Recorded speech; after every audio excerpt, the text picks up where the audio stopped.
Ikigai, the Japanese secret to a long and happy life. By Hector Garcia. Prologue. Ikigai, a mysterious word. This book first came into being on a rainy night in Tokyo, when its authors sat down together for the first time in one of the city's tiny bars. We had read each other's work but had never met, thanks to the thousands of miles that separate Barcelona from the capital of Japan. Then a mutual acquaintance put us in touch, launching a friendship that led to this project and seems destined to last a lifetime. The next time we got together, a year later, we strolled through a park in downtown Tokyo and ended up talking about trends in Western psychology, specifically logotherapy, which helps people find their purpose in life. We remarked that Viktor Frankl's logotherapy had gone out of fashion among practicing therapists, who favored other schools of psychology, though people still search for meaning in what they do and how they live. We ask ourselves things like, what is the meaning of my life?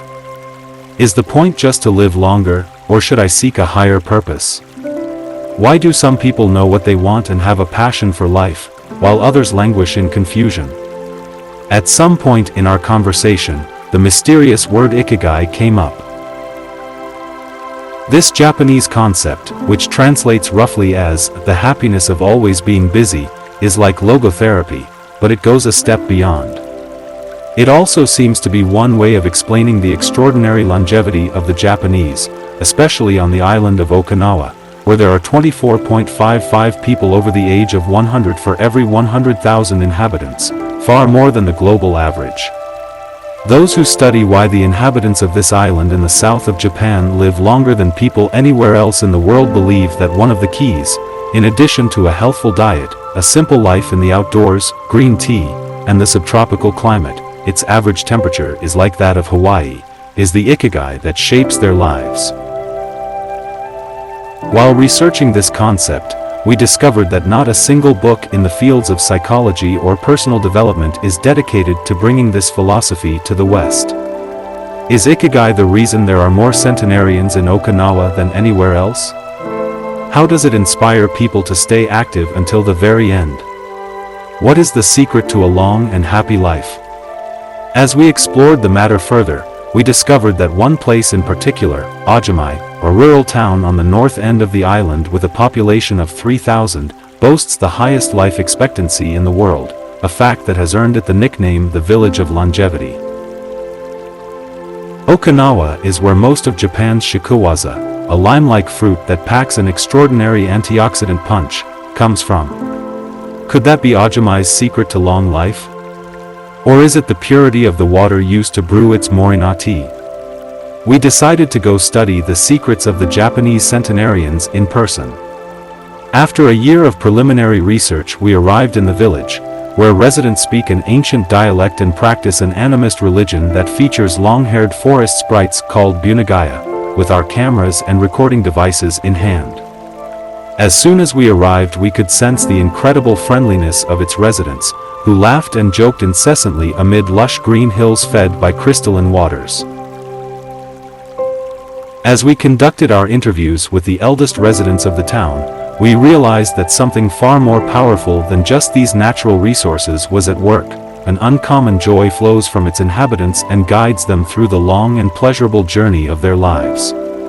Again, the mysterious ikigai. But what is it, exactly? How do you get it? It never ceased to surprise us that this haven of nearly eternal life was located precisely in Okinawa, where 200,000 innocent lives were lost at the end of World War II. Rather than harbor animosity toward outsiders, however, Okinawans live by the principle of ikariba-chode, a local expression that means, treat everyone like a brother, even if you've never met them before. It turns out that one of the secrets to happiness of Ajamai's residents is feeling like part of a community. From an early age they practice uemaru, or teamwork, and so are used to helping one another.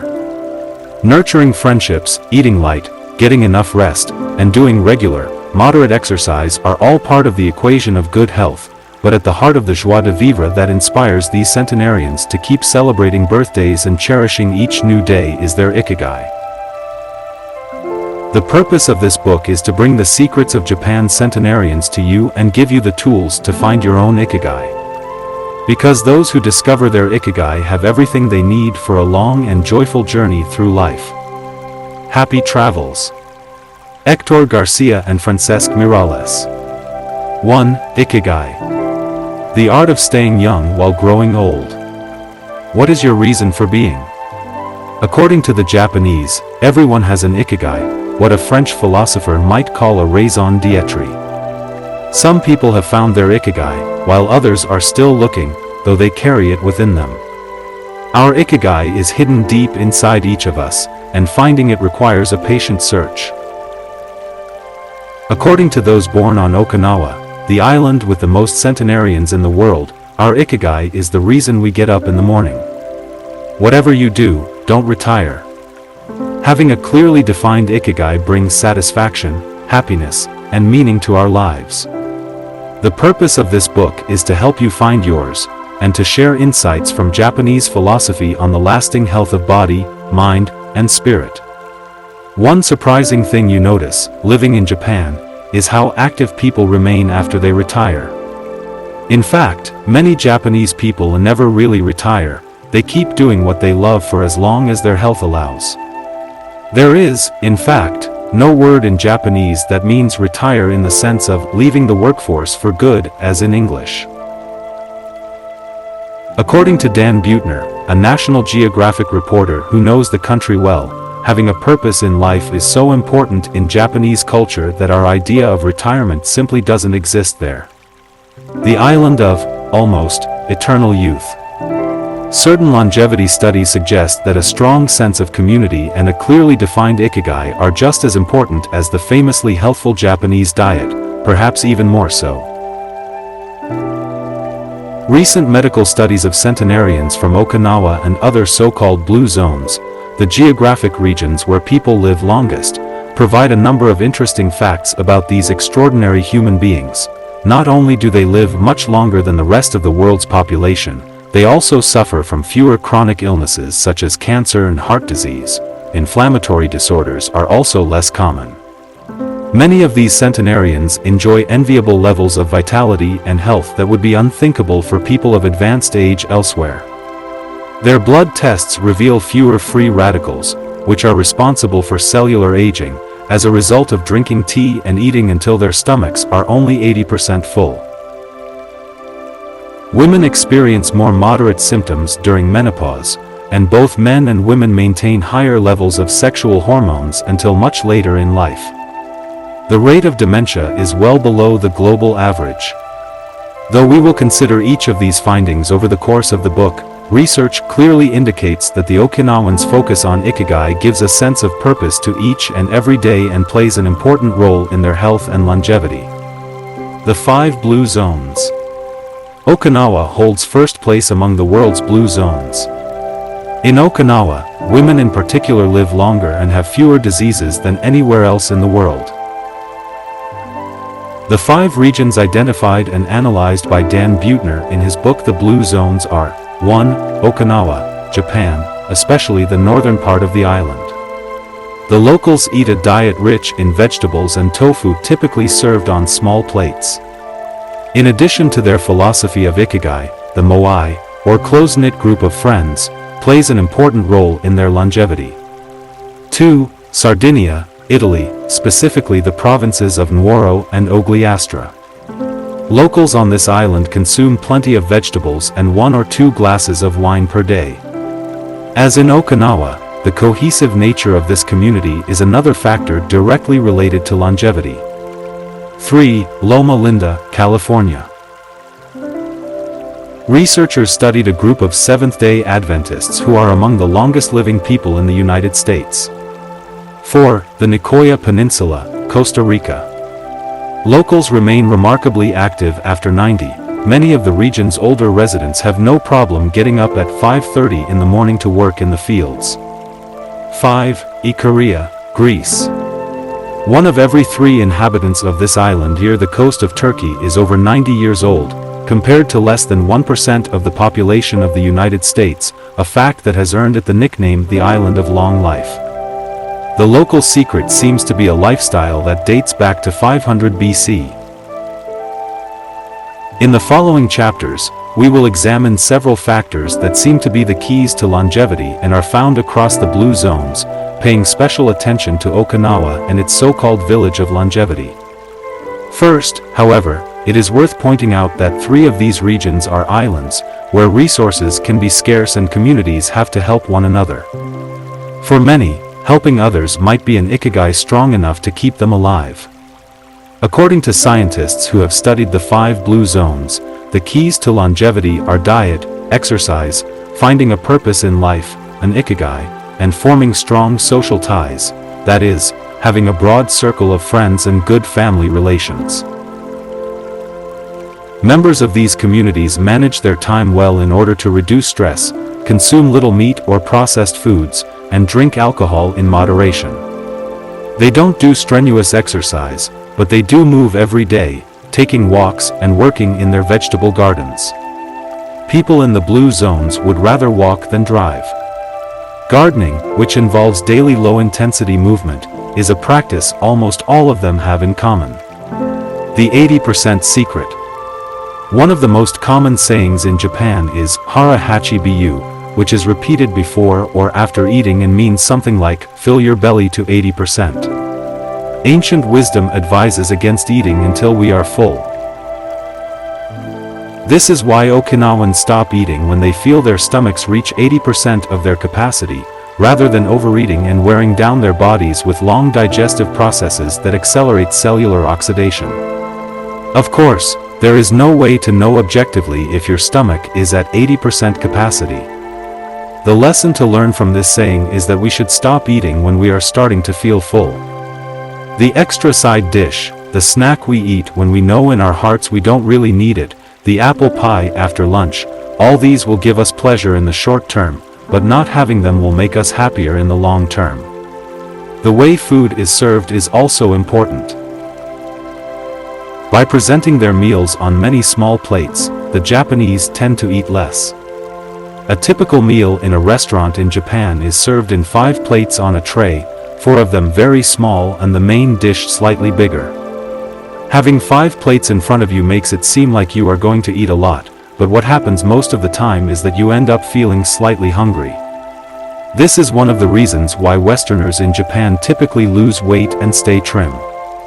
Recent studies by nutritionists reveal that Okinawans consume a daily average of 1,800 to 1,900 calories, compared to 2,200 to 3,300 in the United States, and have a body mass index between 18 and 22, compared to 26 or 27 in the United States. The Okinawan diet is rich in tofu, sweet potatoes, fish, 3 times per week, and vegetables, roughly 11 ounces per day. In the chapter dedicated to nutrition we will see which healthy, antioxidant-rich foods are included in this 80%. Moai, connected for life. It is customary in Okinawa to form close bonds within local communities. A moai is an informal group of people with common interests who look out for one another. For many, serving the community becomes part of their ikigai. The moai has its origins in hard times, when farmers would get together to share best practices and help one another cope with meager harvests. Members of a moai make a set monthly contribution to the group. This payment allows them to participate in meetings, dinners, games of go and shogi, Japanese chess, or whatever hobby they have in common. The funds collected by the group are used for activities, but if there is money left over, one member, decided on a rotating basis, receives a set amount from the surplus. In this way, being part of a moai helps maintain emotional and financial stability. If a member of a moai is in financial trouble, he or she can get an advance from the group's savings. While the details of each moai's accounting practices vary according to the group and its economic means, the feeling of belonging and support gives the individual a sense of security and helps increase life expectancy.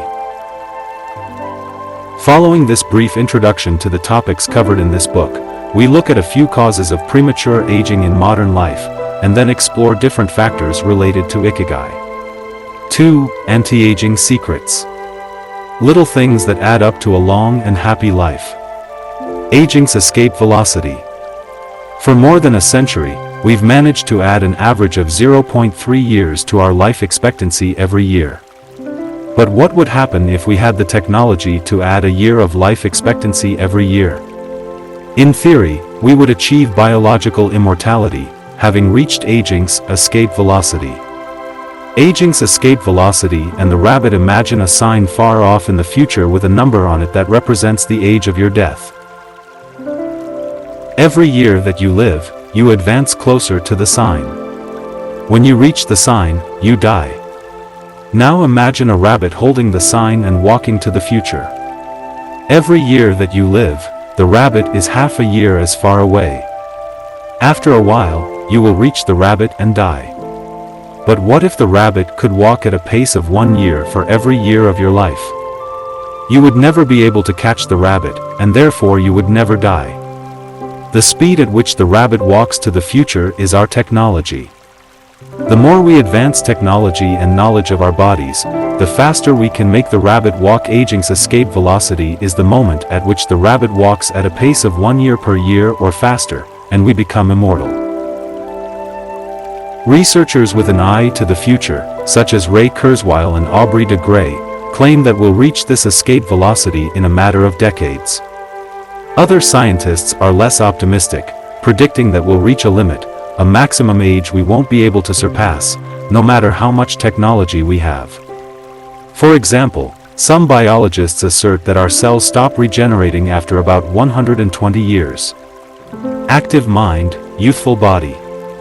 There is much wisdom in the classic saying, mens sana in corpore sano, a sound mind in a sound body. It reminds us that both mind and body are important, and that the health of one is connected to that of the other.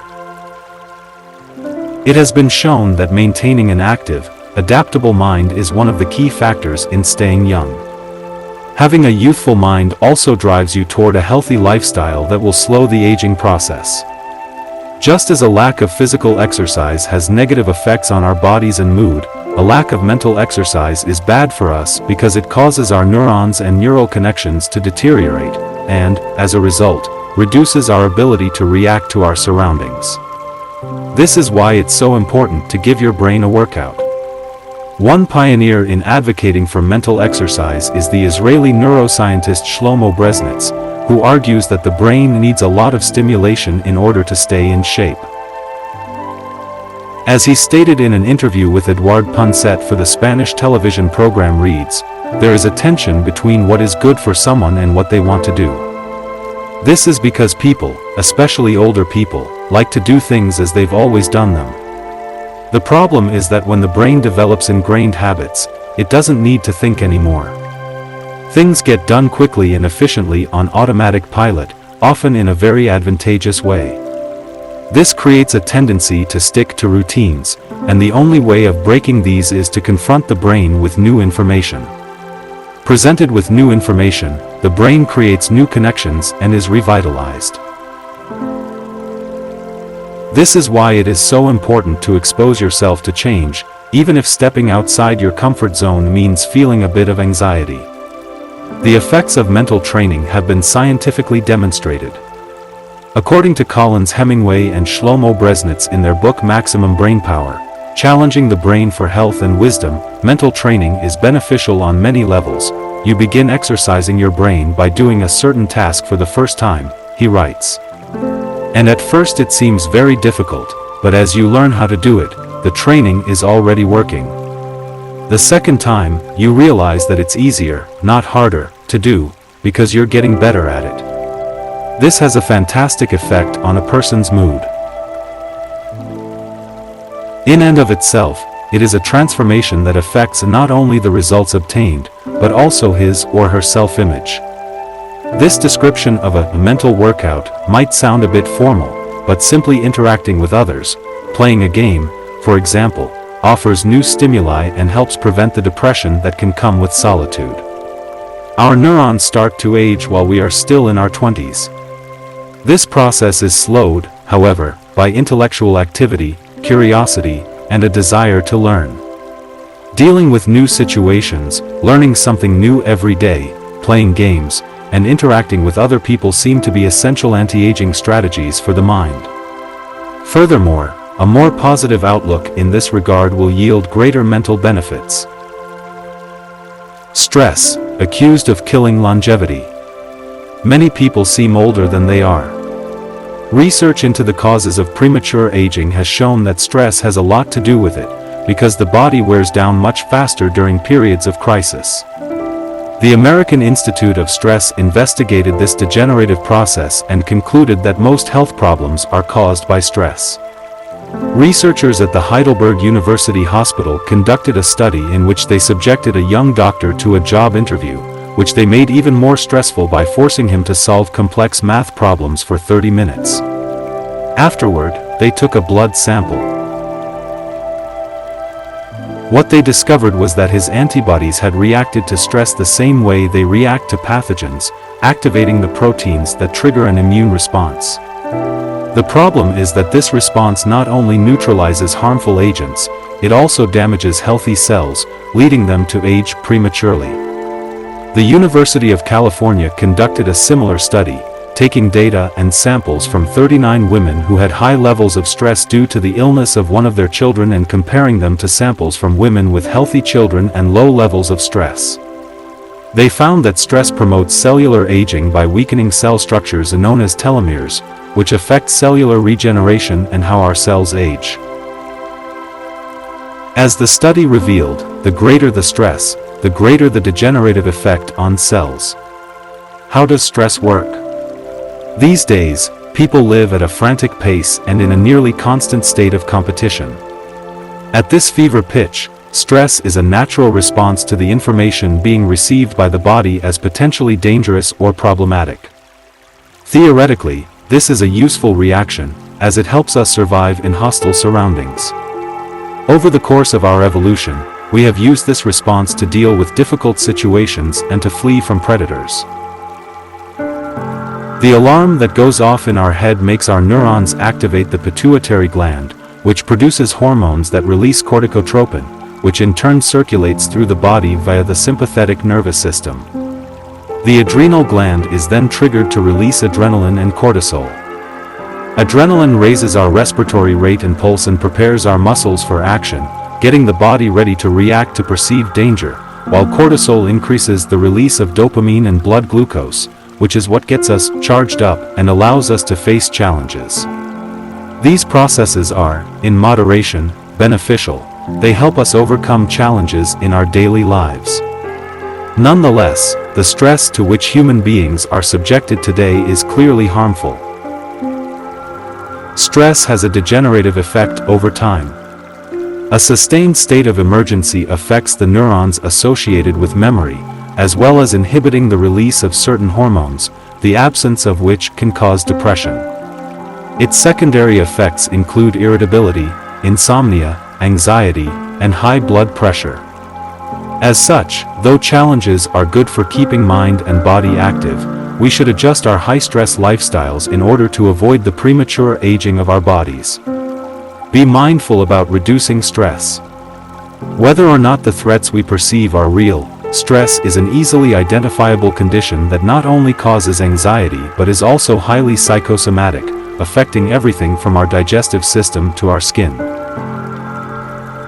This is why prevention is so important in avoiding the toll that stress takes on us, and why many experts recommend practicing mindfulness.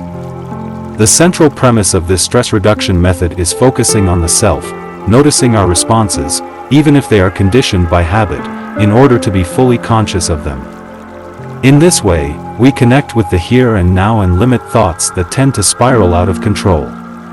We have to learn to turn off the autopilot that's steering us in an endless loop. We all know people who snack while talking on the phone or watching the news. You ask them if the omelet they just ate had onion in it, and they can't tell you, says Roberto Alcibar, who abandoned his fast-paced life to become a certified instructor of mindfulness after an illness threw him into a period of acute stress. One way to reach a state of mindfulness is through meditation, which helps filter the information that reaches us from the outside world.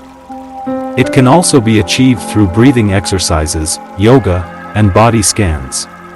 Achieving mindfulness involves a gradual process of training, but with a bit of practice we can learn to focus our mind completely, which reduces stress and helps us live longer. A little stress is good for you. While sustained, intense stress is a known enemy of longevity and both mental and physical health. Low levels of stress have been shown to be beneficial. After observing a group of test subjects for more than 20 years, Dr. Howard S. Friedman, a psychology professor at the University of California, Riverside, discovered that people who maintained a low level of stress, who faced challenges and put their heart and soul into their work in order to succeed, lived longer than those who chose a more relaxed lifestyle and retired earlier. From this, he concluded that a small dose of stress is a positive thing, as those who live with low levels of stress tend to develop healthier habits, smoke less, and drink less alcohol. Given this, it is not surprising that many of the supercentenarians, people who live to be 110 or more, whom we'll meet in this book, talk about having lived intense lives and working well into old age. A lot of sitting will age you. In the Western world in particular, the rise in sedentary behavior has led to numerous diseases such as hypertension and obesity, which in turn affect longevity. Spending too much time seated at work or at home not only reduces muscular and respiratory fitness but also increases appetite and curbs the desire to participate in activities. Being sedentary can lead to hypertension, imbalanced eating, cardiovascular disease, osteoporosis, and even certain kinds of cancer. Recent studies have shown a connection between a lack of physical activity and the progressive distortion of telomeres in the immune system, which ages those cells and, in turn, the organism as a whole. This is a problem at all life stages, not only among adults. Sedentary children suffer from high rates of obesity and all its associated health issues and risks, which is why it's so important to develop a healthy and active lifestyle at an early age. It's easy to be less sedentary, it just takes a bit of effort and a few changes to your routine. We can access a more active lifestyle that makes us feel better inside and out. We just have to add a few ingredients to our everyday habits, walk to work, or just go on a walk for at least 20 minutes each day. Use your feet instead of an elevator or escalator. This is good for your posture, your muscles, and your respiratory system, among other things. Participate in social or leisure activities so that you don't spend too much time in front of the television. Replace your junk food with fruit and you'll have less of an urge to snack, and more nutrients in your system. Get the right amount of sleep. 7 to 9 hours is good, but any more than that makes us lethargic. Play with children or pets, or join a sports team. This not only strengthens the body but also stimulates the mind and boosts self-esteem. Be conscious of your daily routine in order to detect harmful habits and replace them with more positive ones. By making these small changes, we can begin to renew our bodies and minds and increase our life expectancy. A model's best kept secret. Though we age both externally and internally, both physically and mentally, one of the things that tell us the most about people's age is their skin, which takes on different textures and colors according to processes going on beneath the surface.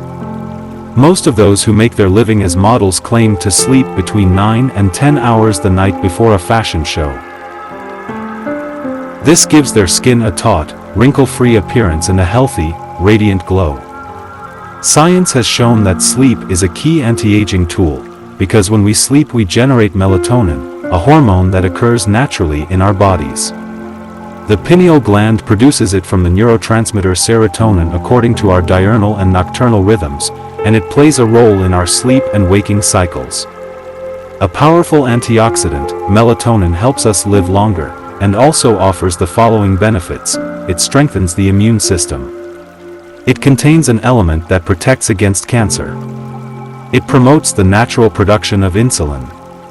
It slows the onset of Alzheimer's disease. It helps prevent osteoporosis and fight heart disease. For all these reasons, melatonin is a great ally in preserving youth. It should be noted, however, that melatonin production decreases after age 30. We can compensate for this by eating a balanced diet and getting more calcium, soaking up a moderate amount of sun each day, getting enough sleep, avoiding stress, alcohol, tobacco, and caffeine, all of which make it harder to get a good night's rest, depriving us of the melatonin we need. Experts are trying to determine whether artificially stimulating production of melatonin might help slow the aging process, which would confirm the theory that we already carry the secret to longevity within us. Anti-aging attitudes. The mind has tremendous power over the body and how quickly it ages. Most doctors agree that the secret to keeping the body young is keeping the mind active, a key element of ikigai, and in not caving in when we face difficulties throughout our lives. One study, conducted at Yeshiva University, found that the people who live the longest have two dispositional traits in common: a positive attitude and a high degree of emotional awareness. In other words, those who face challenges with a positive outlook and are able to manage their emotions are already well on their way toward longevity. A stoic attitude, serenity in the face of a setback, can also help keep you young, as it lowers anxiety and stress levels and stabilizes behavior. This can be seen in the greater life expectancies of certain cultures with unhurried, deliberate lifestyles. Many centenarians and supercentenarians have similar profiles. They have had full lives that were difficult at times, but they knew how to approach these challenges with a positive attitude and not be overwhelmed by the obstacles they faced. Alexander Imich, who in 2014 became the world's oldest living man at age 111, knew he had good genes but understood that other factors contributed, too. The life you live is equally or more important for longevity, he said in an interview with Reuters after being added to Guinness World Records in 2014. An Ode to Longevity. During our stay in Ojamai, the village that holds the Guinness record for longevity, a woman who was about to turn 100 years old sang the following song for us in a mixture of Japanese and the local dialect: to keep healthy and have a long life, eat just a little of everything with relish, go to bed early, get up early, and then go out for a walk. We live each day with serenity and we enjoy the journey. To keep healthy and have a long life, we get on well with all of our friends. Spring, summer, fall, winter, we happily enjoy all the seasons. The secret is to not get distracted by how old the fingers are, from the fingers to the head and back once again. If you keep moving with your fingers working, 100 years will come to you. We can now use our fingers to turn the page to the next chapter, where we will look at the close relationship between longevity and discovering our life's mission. 3. From logotherapy to ikigai. How to live longer and better by finding your purpose. What is logotherapy? A colleague once asked Viktor Frankl to define his school of psychology in a single phrase, to which Frankl replied, "Well, in logotherapy the patient sits up straight and has to listen to things that are, on occasion, hard to hear." The colleague had just described psychoanalysis to him in the following terms: in psychoanalysis, the patient lies down on a couch and tells you things that are, on occasion, hard to say. Frankl explains that one of the first questions he would ask his patients was, "Why do you not commit suicide?" Usually the patient found good reasons not to, and was able to carry on. What, then, does logotherapy do? The answer is pretty clear: it helps you find reasons to live. Logotherapy pushes patients to consciously discover their life's purpose in order to confront their neuroses. Their quest to fulfill their destiny then motivates them to press forward, breaking the mental chains of the past and overcoming whatever obstacles they encounter along the way. Something to live for. A study conducted by Frankl in his Vienna clinic found that among both patients and personnel, around 80% believed that human beings needed a reason for living, and around 60% felt they had someone or something in their lives worth dying for. The search for meaning. The search for purpose became a personal, driving force that allowed Frankl to achieve his goals. The process of logotherapy can be summarized in these 5 steps. 1. A person feels empty, frustrated, or anxious. 2. the therapist shows him that what he is feeling is the desire to have a meaningful life. 3. The patient discovers his life's purpose at that particular point in time. 4. Of his own free will, the patient decides to accept or reject that destiny. 5. This newfound passion for life helps him overcome obstacles and sorrows. Frankl himself would live and die for his principles and ideals. His experiences as a prisoner at Auschwitz showed him that everything can be taken from a man but one thing, the last of the human freedoms, to choose one's attitude in any given set of circumstances, to choose one's own way. 3. It was something he had to go through alone, without any help, and it inspired him for the rest of his life. Fight for yourself. Existential frustration arises when our life is without purpose, or when that purpose is skewed. In Frankl's view, however, there is no need to see this frustration as an anomaly or a symptom of neurosis. Instead, it can be a positive thing, a catalyst for change. Logotherapy does not see this frustration as mental illness, the way other forms of therapy do, but rather as spiritual anguish, a natural and beneficial phenomenon that drives those who suffer from it to seek a cure, whether on their own or with the help of others, and in so doing to find greater satisfaction in life. It helps them change their own destiny. Logotherapy enters the picture if the person needs help doing this, if he needs guidance in discovering his life's purpose and later in overcoming conflicts so he can keep moving toward his objective. In Man's Search for Meaning, Frankl cites one of Nietzsche's famous aphorisms, "He who has a why to live for can bear with almost any how." Based on his own experience, Frankl believed that our health depends on that natural tension that comes from comparing what we've accomplished so far with what we'd like to achieve in the future. What we need, then, is not a peaceful existence, but a challenge we can strive to meet by applying all the skills at our disposal.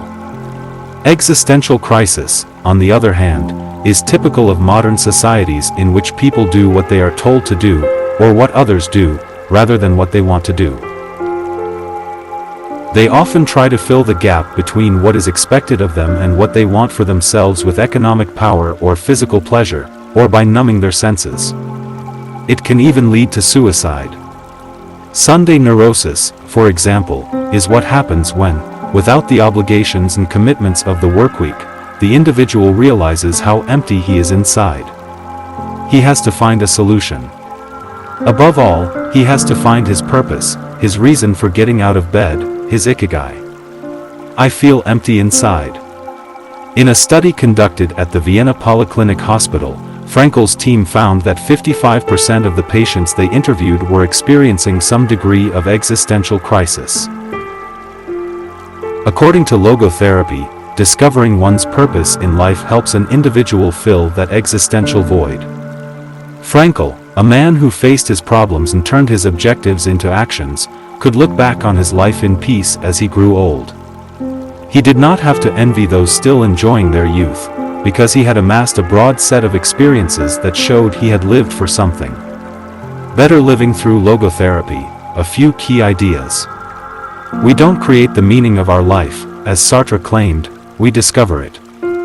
We each have a unique reason for being, which can be adjusted or transformed many times over the years. Just as worry often brings about precisely the thing that was feared, excessive attention to a desire, or hyperintention, can keep that desire from being fulfilled. Humor can help break negative cycles and reduce anxiety. We all have the capacity to do noble or terrible things. The side of the equation we end up on depends on our decisions, not on the condition in which we find ourselves. In the pages that follow, we will look at 4 cases from Frankl's own practice in order to better understand the search for meaning and purpose. Case Study, Viktor Frankl. In German concentration camps, as in those that would later be built in Japan and Korea, psychiatrists confirmed that the prisoners with the greatest chance of survival were those who had things they wanted to accomplish outside the camp, those who felt a strong need to get out of there alive. This was true of Frankl, who, after being released and successfully developing the school of logotherapy, realized he had been the first patient of his own practice. Frankl had a goal to achieve, and it made him persevere. He arrived at Auschwitz carrying a manuscript that contained all the theories and research he had compiled over the course of his career, ready for publication. When it was confiscated, he felt compelled to write it all over again, and that need drove him and gave his life meaning amid the constant horror and doubt of the concentration camp, so much so that over the years, and especially when he fell ill with typhus, he would jot down fragments and key words from the lost work on any scrap of paper he found. Case study: the American diplomat. An important North American diplomat went to Frankl to pick up where he left off with a course of treatment he had started 5 years earlier in the United States. When Frankl asked him why he'd started therapy in the first place, the diplomat answered that he hated his job and his country's international policies, which he had to follow and enforce. His American psychoanalyst, whom he'd been seeing for years, insisted he make peace with his father so that his government and his job, both representations of the paternal figure, would seem less disagreeable. Frankl, however, showed him in just a few sessions that his frustration was due to the fact that he wanted to pursue a different career, and the diplomat concluded his treatment with that idea in mind. 5 years later, the former diplomat informed Frankl that he had been working during that time in a different profession, and that he was happy. In Frankl's view, the man not only didn't need all those years of psychoanalysis, he also couldn't even really be considered a patient in need of therapy. He was simply someone in search of a new life's purpose. As soon as he found it, his life took on deeper meaning. Case study: the suicidal mother. The mother of a boy who had died at age 11 was admitted to Frankl's clinic after she tried to kill herself and her other son. It was this other son, paralyzed since birth, who kept her from carrying out her plan. He did believe his life had a purpose, and if his mother killed them both, it would keep him from achieving his goals. The woman shared her story in a group session. To help her, Frankl asked another woman to imagine a hypothetical situation in which she lay on her deathbed, old and wealthy but childless.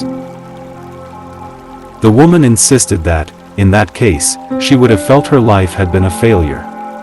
When the suicidal mother was asked to perform the same exercise, imagining herself on her deathbed, she looked back and realized that she had done everything in her power for her children, for both of them. She had given her paralyzed son a good life, and he had turned into a kind, reasonably happy person. To this she added, crying, "As for myself, I can look back peacefully on my life, for I can say my life was full of meaning, and I have tried hard to live it fully. I have done my best. I have done my best for my son. My life was no failure." In this way, by imagining herself on her deathbed and looking back, the suicidal mother found the meaning that, though she was not aware of it, her life already had. Case study: the grief-stricken doctor. An elderly doctor, unable to overcome the deep depression into which he'd fallen after the death of his wife 2 years earlier, went to Frankl for help. Instead of giving him advice or analyzing his condition, Frankl asked him what would have happened if he had been the one who died first. The doctor, horrified, answered that it would have been terrible for his poor wife, that she would have suffered tremendously. To which Frankl responded, "You see, doctor, you have spared her all that suffering, but the price you have to pay for this is to survive, and mourn her." The doctor didn't say another word. He left Frankl's office in peace, after taking the therapist's hand in his own. He was able to tolerate the pain in place of his beloved wife. His life had been given a purpose. Morita therapy. In the same decade that logotherapy came into being, a few years earlier, in fact, Shoma Morita created his own purpose-centered therapy, in Japan. It proved to be effective in the treatment of neurosis, obsessive-compulsive disorder, and post-traumatic stress. In addition to being a psychotherapist, Shoma Morita was a Zen Buddhist, and his therapy left a lasting spiritual mark on Japan. Many Western forms of therapy focus on controlling or modifying the patient's emotions. In the West, we tend to believe that what we think influences how we feel, which in turn influences how we act. In contrast, Morita therapy focuses on teaching patients to accept their emotions without trying to control them, since their feelings will change as a result of their actions. In addition to accepting the patient's emotions, Morita therapy seeks to create new emotions on the basis of actions. According to Morita, these emotions are learned through experience and repetition. Morita therapy is not meant to eliminate symptoms. Instead, it teaches us to accept our desires, anxieties, fears, and worries, and let them go. As Morita writes in his book Morita Therapy and the True Nature of Anxiety-Based Disorders, in Feelings, it is best to be wealthy and generous. Morita explained the idea of letting go of negative feelings with the following fable. A donkey that is tied to a post by a rope will keep walking around the post in an attempt to free itself, only to become more immobilized and attached to the post. The same thing applies to people with obsessive thinking who become more trapped in their own suffering when they try to escape from their fears and discomfort. The basic principles of Morita therapy. 1. Accept your feelings. If we have obsessive thoughts, we should not try to control them or get rid of them. If we do, they become more intense. Regarding human emotions, the Zen master would say, if we try to get rid of one wave with another, we end up with an infinite sea. We don't create our feelings, they simply come to us, and we have to accept them. The trick is welcoming them. Morita likened emotions to the weather. We can't predict or control them, we can only observe them. To this point, he often quoted the Vietnamese monk Thich Nhat Hanh, who would say, "Hello, solitude. How are you today? Come, sit with me, and I will care for you." 6-2. Do what you should be doing. We shouldn't focus on eliminating symptoms, because recovery will come on its own. We should focus instead on the present moment, and if we are suffering, on accepting that suffering. Above all, we should avoid intellectualizing the situation. The therapist's mission is to develop the patient's character so he or she can face any situation, and character is grounded in the things we do. Morita therapy does not offer its patients explanations, but rather allows them to learn from their actions and activities. It doesn't tell you how to meditate, or how to keep a diary the way Western therapies do. It is up to the patient to make discoveries through experience. 3. Discover your life's purpose. We can't control our emotions, but we can take charge of our actions every day. This is why we should have a clear sense of our purpose, and always keep Morita's mantra in mind. What do we need to be doing right now? What action should we be taking? The key to achieving this is having dared to look inside yourself to find your ikigai. The 4 phases of Morita therapy. Morita's original treatment, which lasts 15 to 21 days, consists of the following stages. 1. Isolation and rest, 5 to 7 days. During the first week of treatment, the patient rests in a room without any external stimuli. No television, books, family, friends, or speaking. All the patient has is his thoughts. He lies down for most of the day and is visited regularly by the therapist, who tries to avoid interacting with him as much as possible. The therapist simply advises the patient to continue observing the rise and fall of his emotions as he lies there. When the patient gets bored and wants to start doing things again, he is ready to move on to the next stage of therapy. 2. Light occupational therapy, 5 to 7 days. In this stage, the patient performs repetitive tasks in silence. One of these is keeping a diary about his thoughts and feelings. The patient goes outside after a week of being shut in, takes walks in nature, and does breathing exercises. He also starts doing simple activities, such as gardening, drawing, or painting. During this stage, the patient is still not allowed to talk to anyone, except the therapist. 3. Occupational therapy, 5 to 7 days. In this stage, the patient performs tasks that require physical movement. Dr. Morita liked to take his patients to the mountains to chop wood. In addition to physical tasks, the patient is also immersed in other activities, such as writing, painting, or making ceramics. The patient can speak with others at this stage, but only about the tasks at hand. 4. The return to social life and the real world. The patient leaves the hospital and is reintroduced to social life, but maintains the practices of meditation and occupational therapy developed during treatment.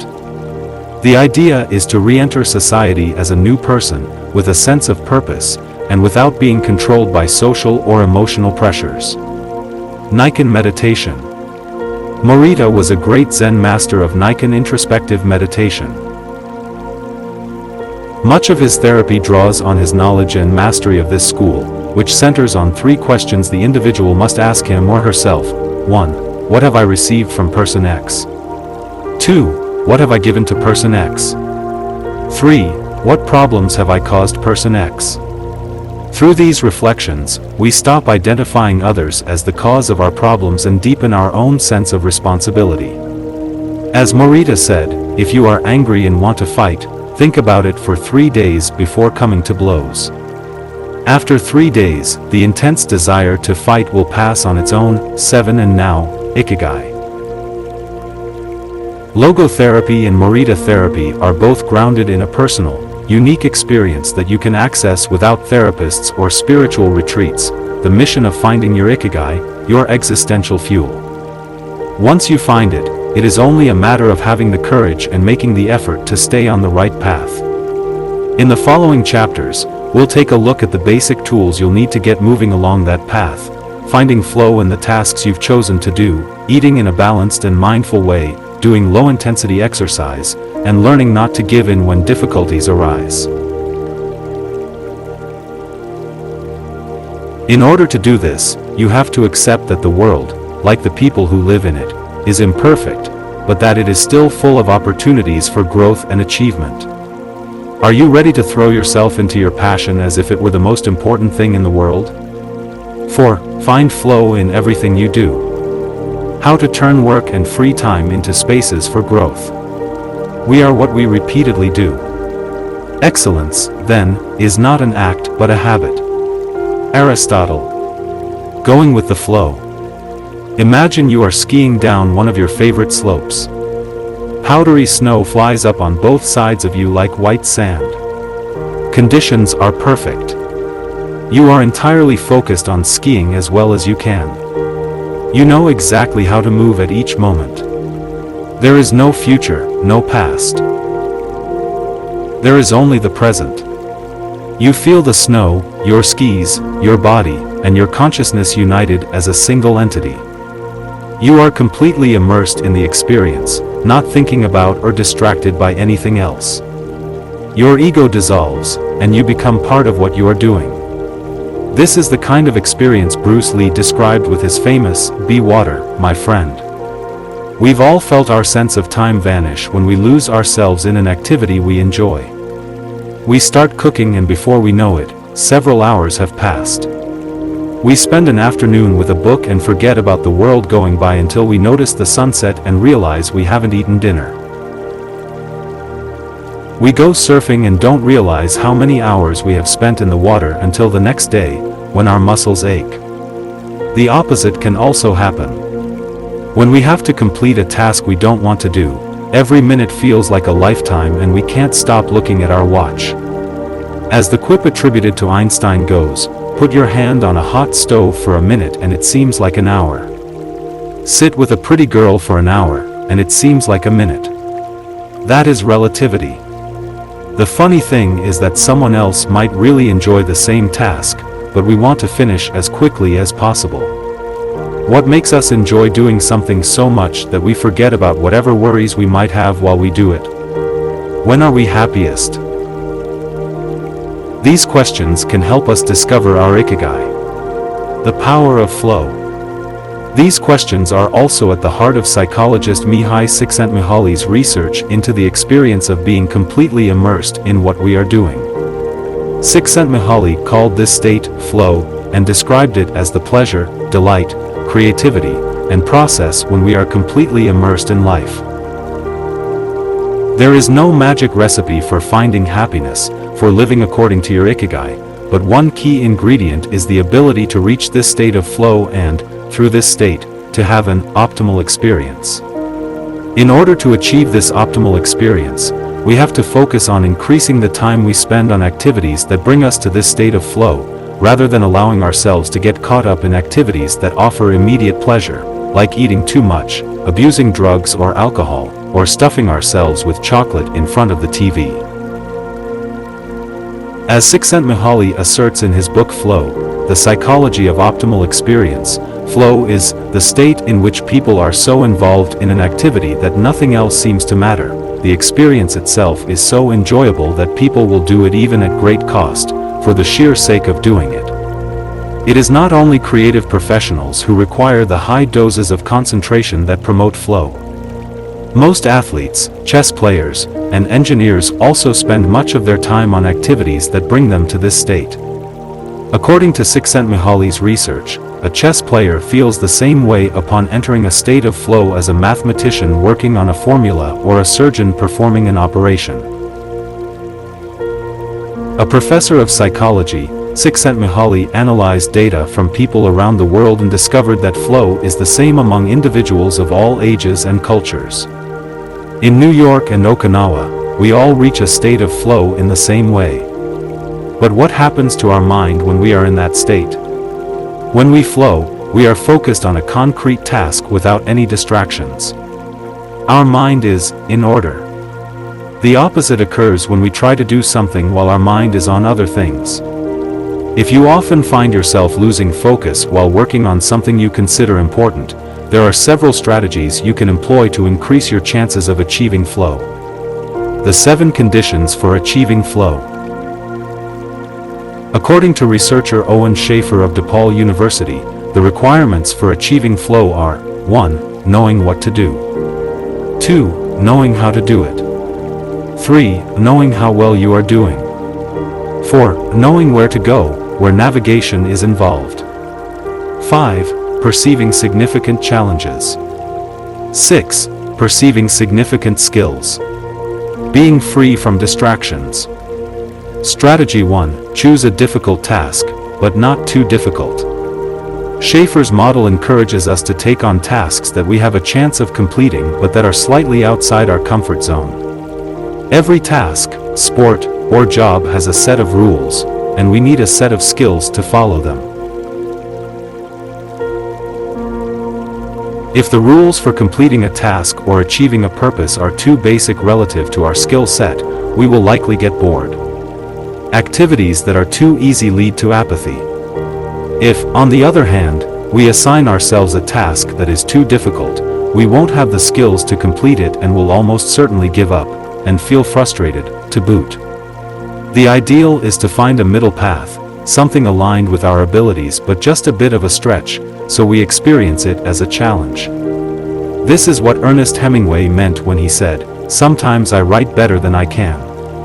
We want to see challenges through to the end because we enjoy the feeling of pushing ourselves. Bertrand Russell expressed a similar idea when he said, "To be able to concentrate for a considerable amount of time is essential to difficult achievement." If you're a graphic designer, learn a new software program for your next project. If you're a programmer, use a new programming language. If you're a dancer, try to incorporate into your next routine a movement that has seemed impossible for years. Add a little something extra, something that takes you out of your comfort zone.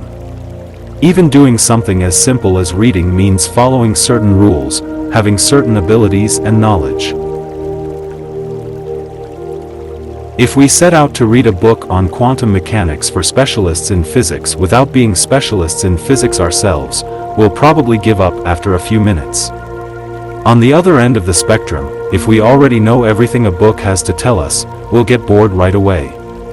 However, if the book is appropriate to our knowledge and abilities, and builds on what we already know, we'll immerse ourselves in our reading, and time will flow. This pleasure and satisfaction are evidence that we are in tune with our ikigai. Strategy 2. Have a clear, concrete objective. Video games, played in moderation, board games, and sports are great ways to achieve flow, because the objective tends to be very clear: beat your rival or your own record while following a set of explicitly defined rules. Unfortunately, the objective isn't quite as clear in most situations. According to a study by Boston Consulting Group, when asked about their bosses, the number one complaint of employees at multinational corporations is that they don't communicate the team's mission clearly, and that, as a result, the employees don't know what their objectives are. What often happens, especially in big companies, is that the executives get lost in the details of obsessive planning, creating strategies to hide the fact that they don't have a clear objective. It's like heading out to sea with a map but no destination. It is much more important to have a compass pointing to a concrete objective than to have a map. Joy Ito, director of the MIT Media Lab, encourages us to use the principle of compass over maps as a tool to navigate our world of uncertainty. In the book Whiplash, How to Survive Our Faster Future, he and Jeff Howe write, in an increasingly unpredictable world moving ever more quickly, a detailed map may lead you deep into the woods at an unnecessarily high cost. A good compass, though, will always take you where you need to go. It doesn't mean that you should start your journey without any idea where you're going. What it does mean is understanding that while the path to your goal may not be straight, you'll finish faster and more efficiently than you would have if you had trudged along a pre-planned route. In business, the creative professions, and education alike, it's important to reflect on what we hope to achieve before starting to work, study, or make something. We should ask ourselves questions such as, what is my objective for today's session in the studio? How many words am I going to write today for the article coming out next month? What is my team's mission? How fast will I set the metronome tomorrow in order to play that sonata at an allegro tempo by the end of the week? Having a clear objective is important in achieving flow, but we also have to know how to leave it behind when we get down to business. Once the journey has begun, we should keep this objective in mind without obsessing over it. When Olympic athletes compete for a gold medal, they can't stop to think how pretty the medal is. They have to be present in the moment, they have to flow. If they lose focus for a second, thinking how proud they'll be to show the medal to their parents, they'll almost certainly commit an error at a critical moment and will not win the competition. One common example of this is writer's block. Imagine that a writer has to finish a novel in 3 months. The objective is clear, the problem is that the writer can't stop obsessing over it. Every day she wakes up thinking, I have to write that novel, and every day she sets about reading the newspaper and cleaning the house. Every evening she feels frustrated and promises she'll get to work the next day. Days, weeks, and months pass, and the writer still hasn't gotten anything down on the page, when all it would have taken was to sit down and get that first word out, then the second, to flow with the project, expressing her ikigai. As soon as you take these first small steps, your anxiety will disappear and you will achieve a pleasant flow in the activity you're doing. Getting back to Albert Einstein, a happy man is too satisfied with the present to dwell on the future. Strategy 3. Concentrate on a single task. This is perhaps one of the greatest obstacles we face today, with so much technology and so many distractions. We're listening to a video on YouTube while writing an email, when suddenly a chat prompt pops up and we answer it. Then our smartphone vibrates in our pocket. Just as soon as we respond to that message, we're back at our computer, logging on to Facebook. Pretty soon 30 minutes have passed, and we've forgotten what the email we were writing was supposed to be about. This also happens sometimes when we put on a movie with dinner and don't realize how delicious the salmon was until we're taking the last bite.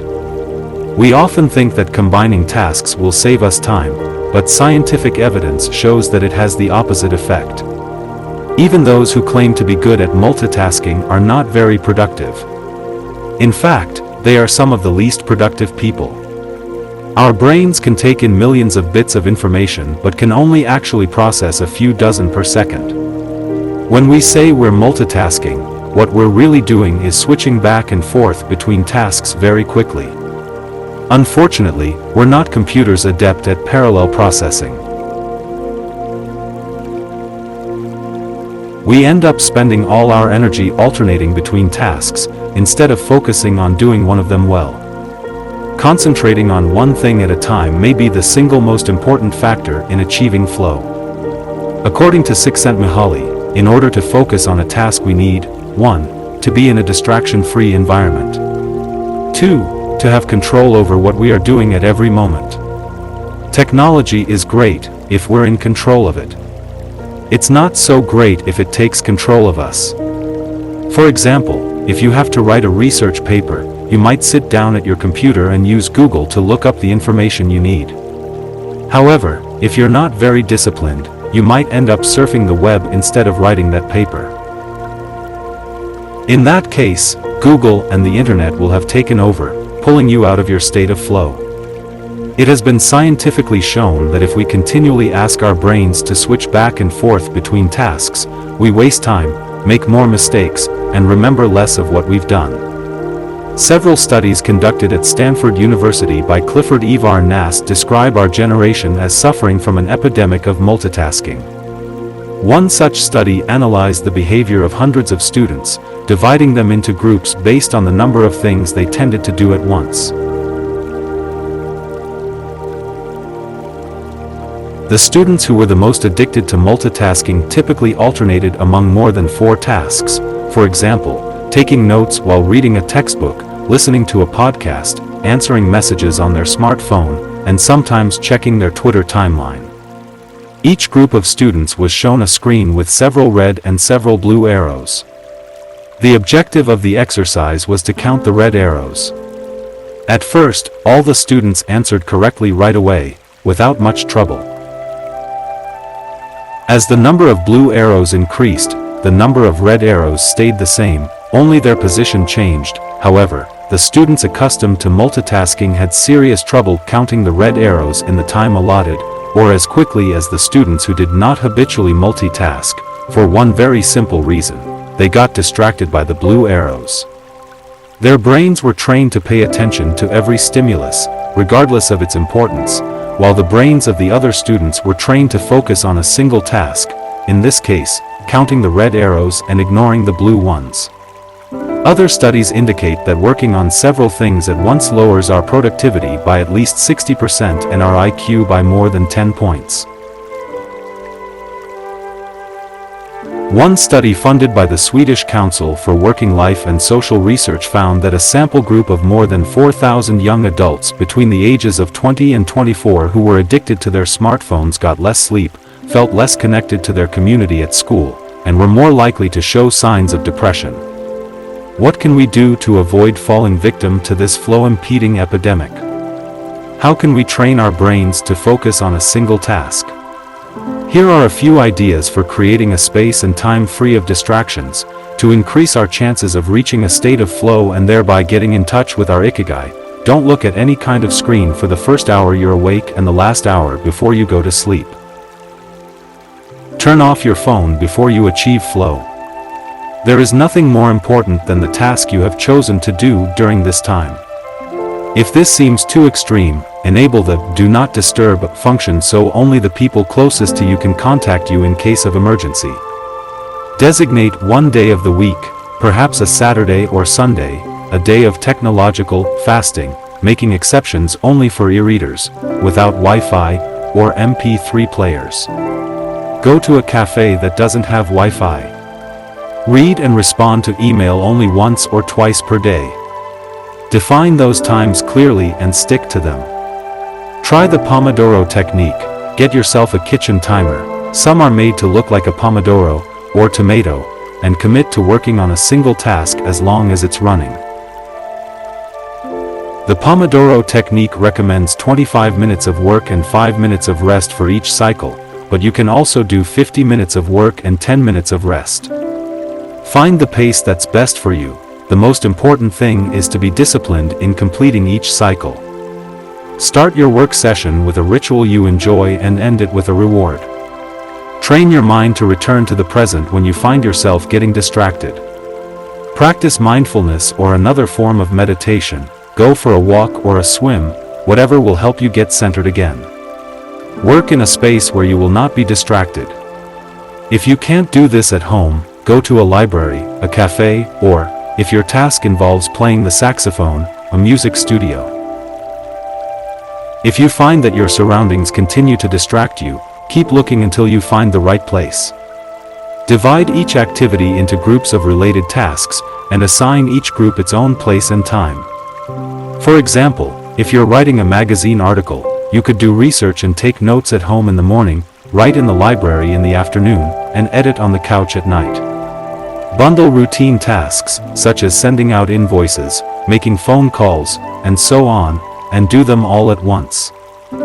Flow in Japan, takumis, engineers, geniuses, and otakus. What do takumis, artisans, engineers, inventors, and otakus, fans of anime and manga, have in common? They all understand the importance of flowing with their ikigai at all times. One widespread stereotype about people in Japan is that they're exceptionally dedicated and hardworking, even though some Japanese people say they look like they're working harder than they really are. There is no doubt, though, about their ability to be completely absorbed in a task, or about their perseverance when there is a problem to be solved. One of the first words one learns when starting Japanese lessons is genbaru, which means to persevere or to stay firm by doing one's best. Japanese people often apply themselves to even the most basic tasks with an intensity that borders on obsession. We see this in all kinds of contexts, from the retirees taking meticulous care of their rice fields in the mountains of Nagano to the college students working the weekend shift in convenience stores known as konbinis. If you go to Japan, you'll experience this attention to detail firsthand in almost every transaction. Walk into one of the stores that sell handcrafted objects in Naha, Kanazawa, or Kyoto, and you'll also discover that Japan is a treasure trove of traditional craftwork. The people of Japan have a unique talent for creating new technologies while preserving artisanal traditions and techniques. The art of the takumi. Toyota employs artisans who are able to make a certain type of screw by hand. These takumi, or experts in a particular manual skill, are extremely important to Toyota, and they are hard to replace. Some of them are the only people who know how to perform their exact skill, and it doesn't seem as though a new generation is going to take up the mantle. Turntable needles are another example. They're produced almost exclusively in Japan, where you can find the last remaining people who know how to use the machinery required to make these precision needles, and who are trying to pass on their knowledge to their descendants. We met a takumi on a visit to Kumano, a small town near Hiroshima. We were there for the day, working on a photo essay for one of the most famous brands of makeup brushes in the West. The billboard welcoming visitors to Kumano shows a mascot holding a large brush. In addition to the brush factories, the town is full of little houses and vegetable gardens. Heading farther in, you can see several Shinto shrines at the base of the mountains that surround the town. We spent hours taking photos in factories full of people in orderly rows, each doing a single task, such as painting the handles of the brushes or loading boxes of them onto trucks, before we realized we still hadn't seen anyone actually putting bristles into the brush heads. After we asked about this and got the runaround several times, the president of one company agreed to show us how it was done. He led us out of the building and asked us to get into his car. After a 5-minute drive, we parked next to another, smaller structure and climbed the stairs. He opened a door and we walked into a small room filled with windows that let in lovely natural light. In the middle of the room was a woman wearing a mask. You could see only her eyes. She was so focused on choosing individual bristles for the brushes, gracefully moving her hands and fingers, using scissors and combs to sort the bristles, that she didn't even notice our presence. Her movements were so quick it was hard to tell what she was doing. The president of the company interrupted her to let her know that we'd be taking photos as she worked. We couldn't see her mouth, but the glint in her eye and the cheerful inflection in her speech let us know she was smiling. She looked happy and proud, talking about her work and responsibilities. We had to use extremely fast shutter speeds to capture her movements. Her hands danced and flowed in concert with her tools and the bristles she was sorting. The president told us that this Takumi was one of the most important people in the company, even though she was hidden away in a separate building. Every bristle of every brush the company made passed through her hands. Steve Jobs in Japan. Apple co-founder Steve Jobs was a big fan of Japan. Not only did he visit the Sony factories in the 1980s and adopt many of their methods when he founded Apple, he was also captivated by the simplicity and quality of Japanese porcelain in Kyoto. It was not, however, an artisan from Kyoto who won Steve Jobs' devotion, but rather a Takumi from Toyama named Yukio Shikunaga, who used a technique called Echu Sitoyaki, known by only a few. On a visit to Kyoto, Jobs heard of an exhibition of Shikunaga's work. He immediately understood that there was something special about Shikunaga's porcelain. As a matter of fact, he bought several cups, vases, and plates, and went back to the show 3 times that week. Jobs returned to Kyoto several times over the course of his life in search of inspiration, and ended up meeting Shikunaga in person. It is said that Jobs had many questions for him, almost all of them about the fabrication process and the type of porcelain he used. Shikunaga explained that he used white porcelain he extracted himself from mountains in the Toyama prefecture, making him the only artist of his ilk familiar with the fabrication process of porcelain objects from their origins in the mountains to their final form, an authentic Takumi. Jobs was so impressed that he considered going to Toyama to see the mountain where Shikunaga got his porcelain, but thought better of it when he heard that it was more than 4 hours by train from Kyoto. In an interview after Jobs' death, Shikunaga said he was very proud that his work had been appreciated by the man who created the iPhone. He added that Jobs' last purchase from him had been a set of 12 teacups. Jobs had asked for something special, a new style. To satisfy this request, Shikunaga made 150 teacups in the process of testing out new ideas. Of these, he chose the 12 best and sent them to the Jobs family. Ever since his first trip to Japan, Jobs was fascinated and inspired by the country's artisans, engineers, especially at Sony, philosophy, especially Zen, and cuisine, especially sushi. Sophisticated simplicity. What do Japanese artisans, engineers, Zen philosophy, and cuisine have in common? Simplicity and attention to detail. It is not a lazy simplicity but a sophisticated one that searches out new frontiers, always taking the object, the body and mind, or the cuisine to the next level, according to one's ikigai. As Csikszentmihalyi would say, the key is always having a meaningful challenge to overcome in order to maintain flow. The documentary Jiro Dreams of Sushi gives us another example of a Takumi, this time in the kitchen.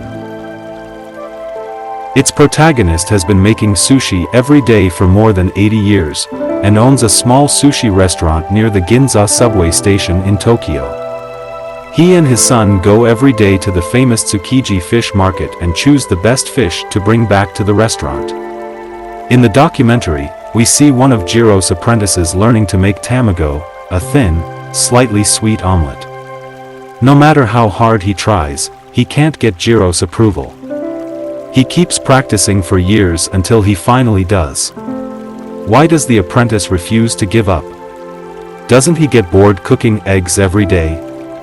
No, because making sushi is his ikigai, too. Both Jiro and his son are culinary artists. They don't get bored when they cook, they achieve a state of flow. They enjoy themselves completely when they are in the kitchen, that is their happiness, their ikigai. They've learned to take pleasure in their work, to lose their sense of time. Beyond the close relationship between father and son, which helps them keep the challenge going each day, they also work in a quiet, peaceful environment that allows them to concentrate. Even after receiving a 3-star rating from Michelin, they never considered opening other locations or expanding the business. They serve just 10 patrons at a time at the bar of their small restaurant. Jiro's family isn't looking to make money, instead they value good working conditions and creating an environment in which they can flow while making the best sushi in the world. Jiro, like Yukio Shikunaga, begins his work at the source. He goes to the fish market to find the best tuna. Shikunaga goes to the mountains to find the best porcelain. When they get down to work, both become one with the object they are creating. This unity with the object that they reach in a state of flow takes on special meaning in Japan, where, according to Shintoism, forests, trees, and objects have a kami, spirit or god, within them. When someone, whether an artist, an engineer, or a chef, sets out to create something, his or her responsibility is to use nature to give it life, while respecting that nature at every moment. During this process, the artisan becomes one with the object and flows with it.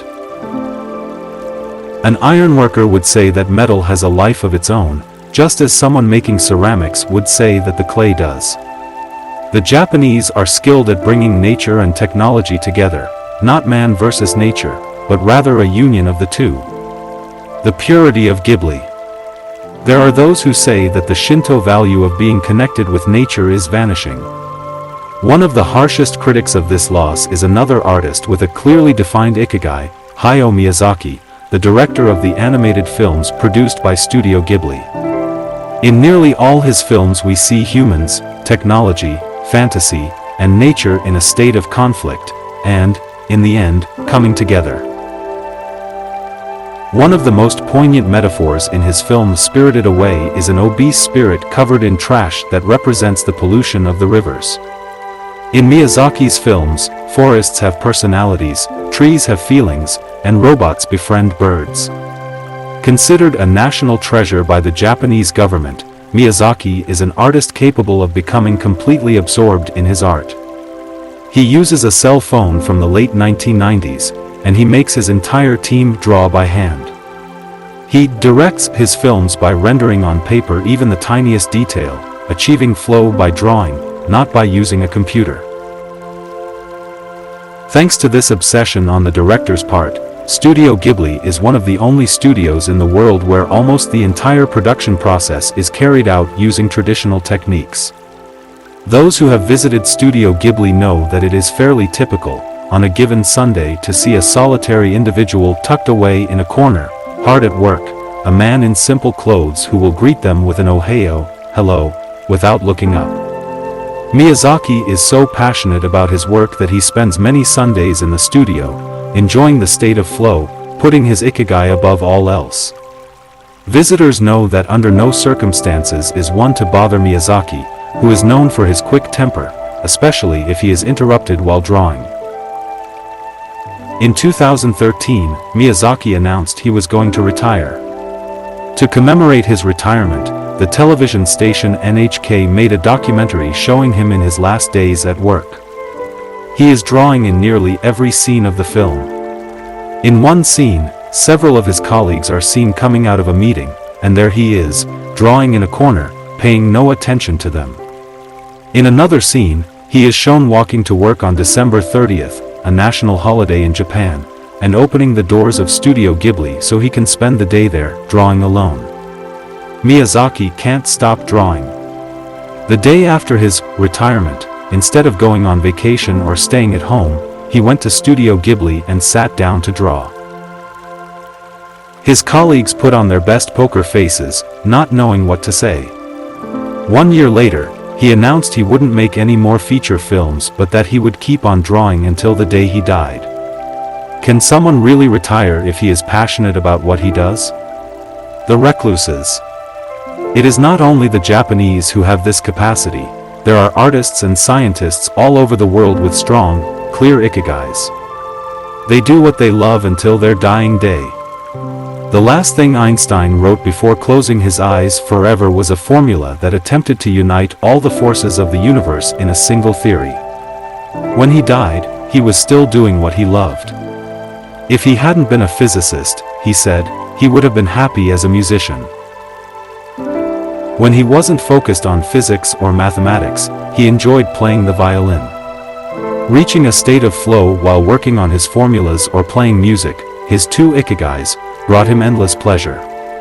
Many such artists might seem misanthropic or reclusive, but what they are really doing is protecting the time that brings them happiness, sometimes at the expense of other aspects of their lives.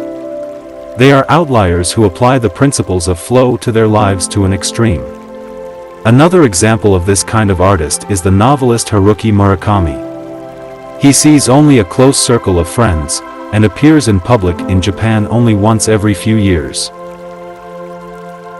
Artists know how important it is to protect their space, control their environment, and be free of distractions if they want to flow with their ikigai.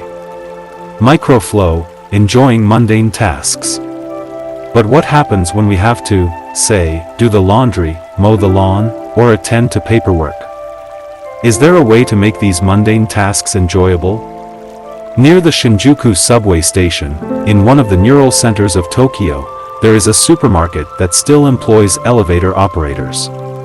The elevators are fairly standard and could easily be operated by the customers, but the store prefers to provide the service of someone holding the door open for you, pushing the button for your floor, and bowing as you exit.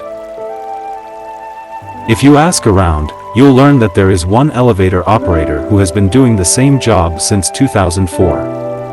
She is always smiling and enthusiastic about her work. How is she able to enjoy such a job? Doesn't she get bored doing something so repetitive? On closer inspection, it becomes clear that the elevator operator is not just pushing buttons but is instead performing a whole sequence of movements. She begins by greeting the customers with a song-like salutation followed by a bow and a welcoming wave of the hand. Then she presses the elevator button with a graceful movement, as though she is a geisha offering a client a cup of tea. Csikszentmihalyi calls this microflow. We've all been bored in a class or at a conference and started doodling to keep ourselves entertained. Or whistled while painting a wall. If we're not truly being challenged, we get bored and add a layer of complexity to amuse ourselves. Our ability to turn routine tasks into moments of microflow, into something we enjoy, is key to our being happy, since we all have to do such tasks. Even Bill Gates washes the dishes every night. He says he enjoys it, that it helps him relax and clear his mind, and that he tries to do it a little better each day, following an established order or set of rules he's made for himself, plates first, fork second, and so on. It's one of his daily moments of microflow. Richard Feynman, one of the most important physicists of all time, also took pleasure in routine tasks. W. Daniel Hillis, one of the founders of the supercomputer manufacturer Thinking Machines, hired Feynman to work on the development of a computer that could handle parallel processing when he was already world famous. He says Feynman showed up on his first day of work and said, "Okay, boss, what's my assignment?" They didn't have anything prepared, so they asked him to work on a certain mathematical problem. He immediately realized they were giving him an irrelevant task to keep him busy and said, "That sounds like a bunch of baloney, give me something real to do." So they sent him to a nearby shop to buy office supplies, and he completed his assignment with a smile on his face. When he didn't have something important to do or needed to rest his mind, Feynman dedicated himself to microflowing, say, painting the office walls. Weeks later, after visiting the Thinking Machines offices, a group of investors declared, "You have a Nobel laureate in their painting walls and soldering circuits." Instant vacations, getting there through meditation. Training the mind can get us to a place of flow more quickly. Meditation is one way to exercise our mental muscles. There are many types of meditation, but they all have the same objective: calming the mind, observing our thoughts and emotions, and centering our focus on a single object. The basic practice involves sitting with a straight back and focusing on your breath. Anyone can do it, and you feel a difference after just one session. By fixing your attention on the air moving in and out of your nose, you can slow the torrent of thoughts and clear your mental horizons. If we want to get better at reaching a state of flow, meditation is an excellent antidote to our smartphones and their notifications constantly clamoring for our attention. One of the most common mistakes among people starting to meditate is worrying about doing it right, achieving absolute mental silence, or reaching nirvana. The most important thing is to focus on the journey. Since the mind is a constant swirl of thoughts, ideas, and emotions, slowing down the centrifuge, even for just a few seconds, can help us feel more rested and leave us with a sense of clarity. In fact, one of the things we learn in the practice of meditation is not to worry about anything that flits across our mental screen. The idea of killing our boss might flash into our mind, but we simply label it as a thought and let it pass like a cloud, without judging or rejecting it. It is only a thought, one of the 60,000 we have every day, according to some experts. Meditation generates alpha and theta brain waves. For those experienced in meditation, these waves appear right away, while it might take a half hour for a beginner to experience them. These relaxing brain waves are the ones that are activated right before we fall asleep, as we lie in the sun, or right after taking a hot bath.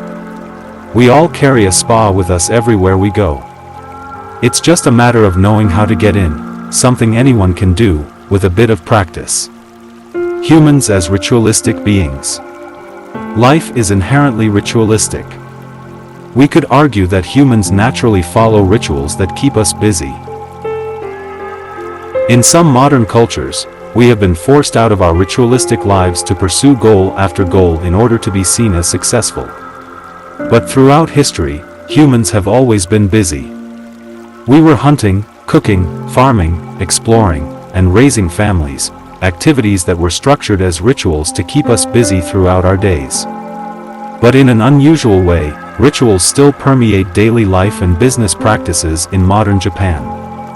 The main religions in Japan, Confucianism, Buddhism, and Shintoism, are all ones in which the rituals are more important than absolute rules.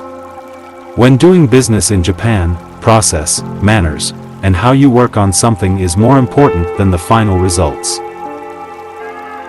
Whether this is good or bad for the economy is beyond the scope of this book. What is indisputable, though, is that finding flow in a ritualistic workplace is much easier than in one in which we are continually stressed out trying to achieve unclear goals set by our bosses.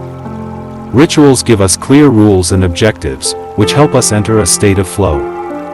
When we have only a big goal in front of us, we might feel lost or overwhelmed by it. Rituals help us by giving us the process, the sub-steps, on the path to achieving a goal. When confronted with a big goal, try to break it down into parts and then attack each part one by one. Focus on enjoying your daily rituals, using them as tools to enter a state of flow.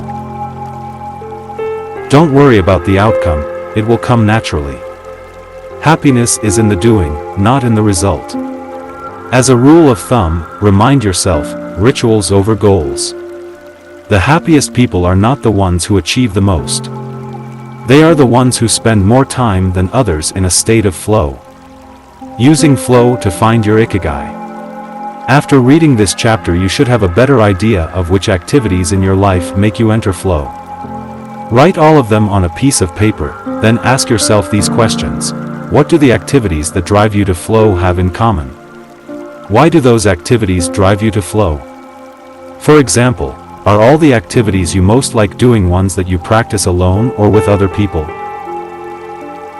Do you flow more when doing things that require you to move your body or just to think? In the answers to these questions you might find the underlying ikigai that drives your life. If you don't, then keep searching by going deeper into what you like by spending more of your time in the activities that make you flow. Also, try new things that are not on the list of what makes you flow but that are similar and that you are curious about. For example, if photography is something that drives you into flow, you could also try painting, you might even like it more. Or if you love snowboarding and have never tried surfing. Flow is mysterious.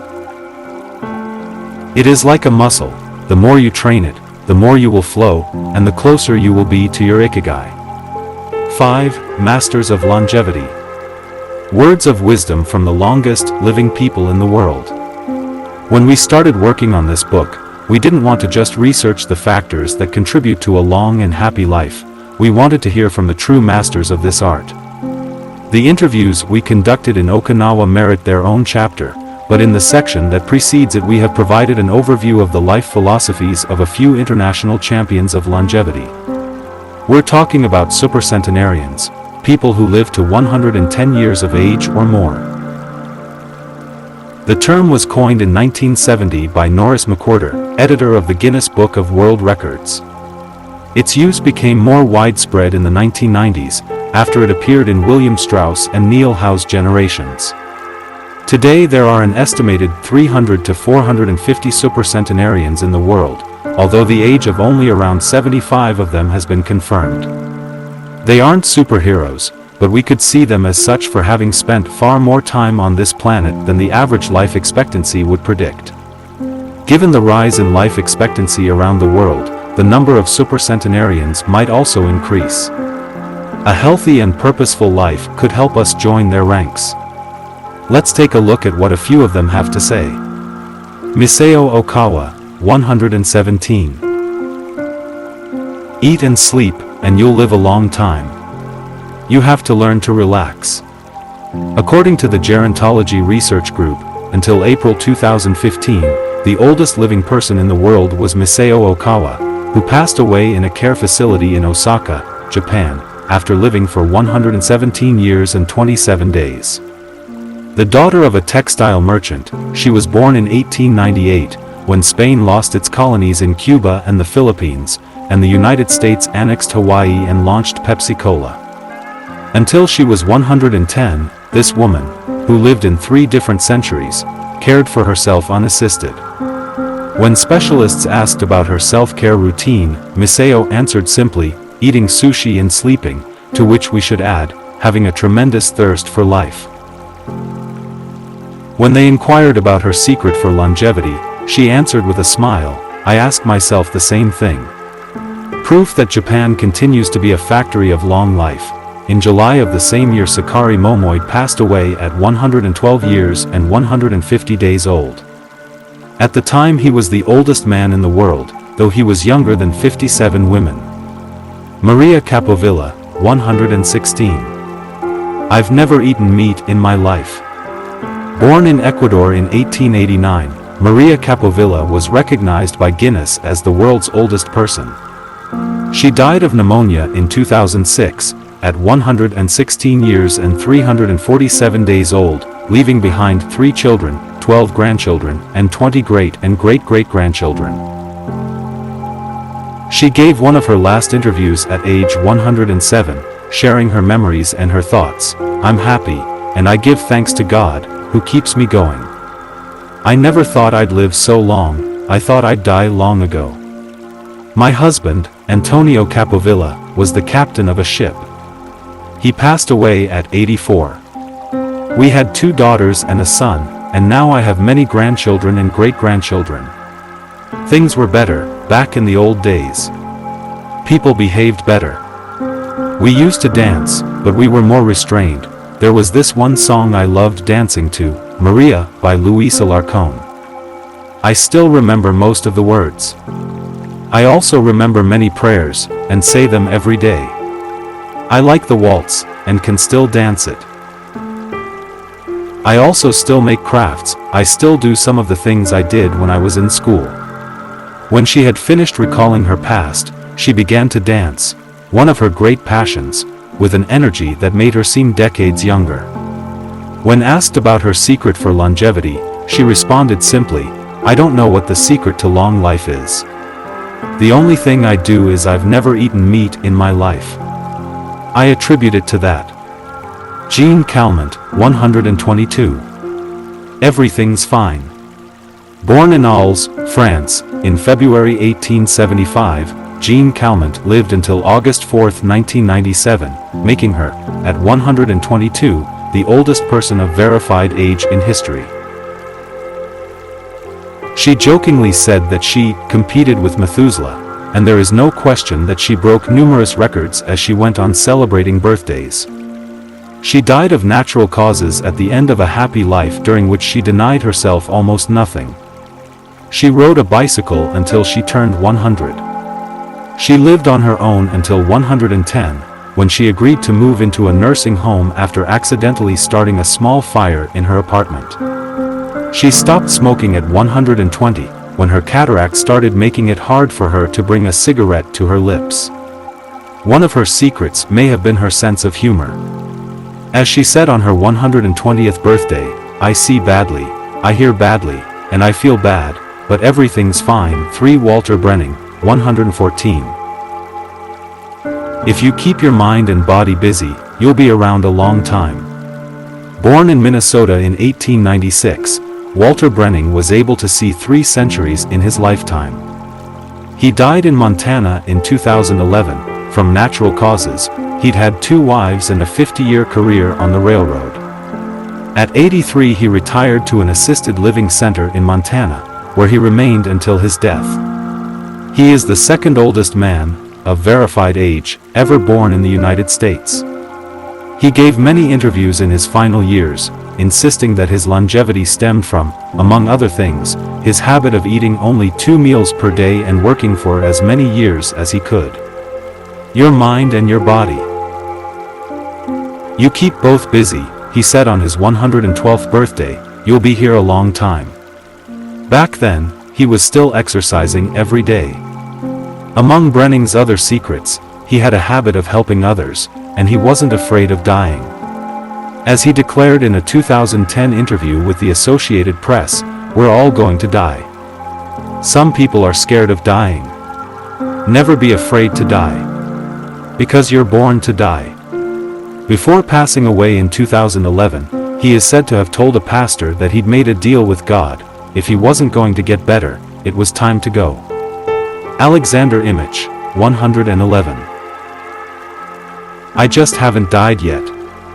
Born in Poland in 1903, Alexander Imich was a chemist and parapsychologist residing in the United States who, after the death of his predecessor in 2014, became the oldest man of authenticated age in the world. Imich himself died shortly thereafter, in June of that year, leaving behind a long life rich with experiences.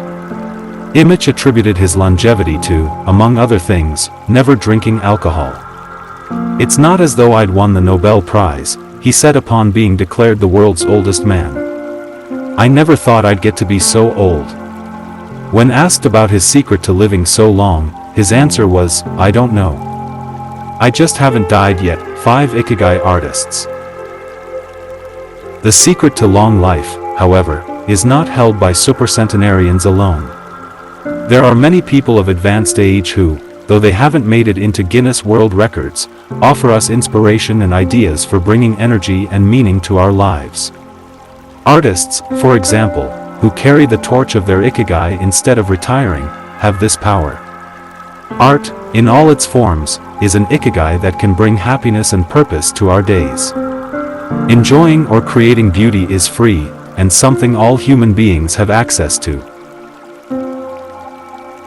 Hokusai, the Japanese artist who made woodblock prints in the ukiyo-e style and lived for 88 years, from the mid-18th to the mid-19th century, added this postscript to the first edition of his 100 Views of Mount Fuji. 6 All that I have produced before the age of 70 is not worth being counted.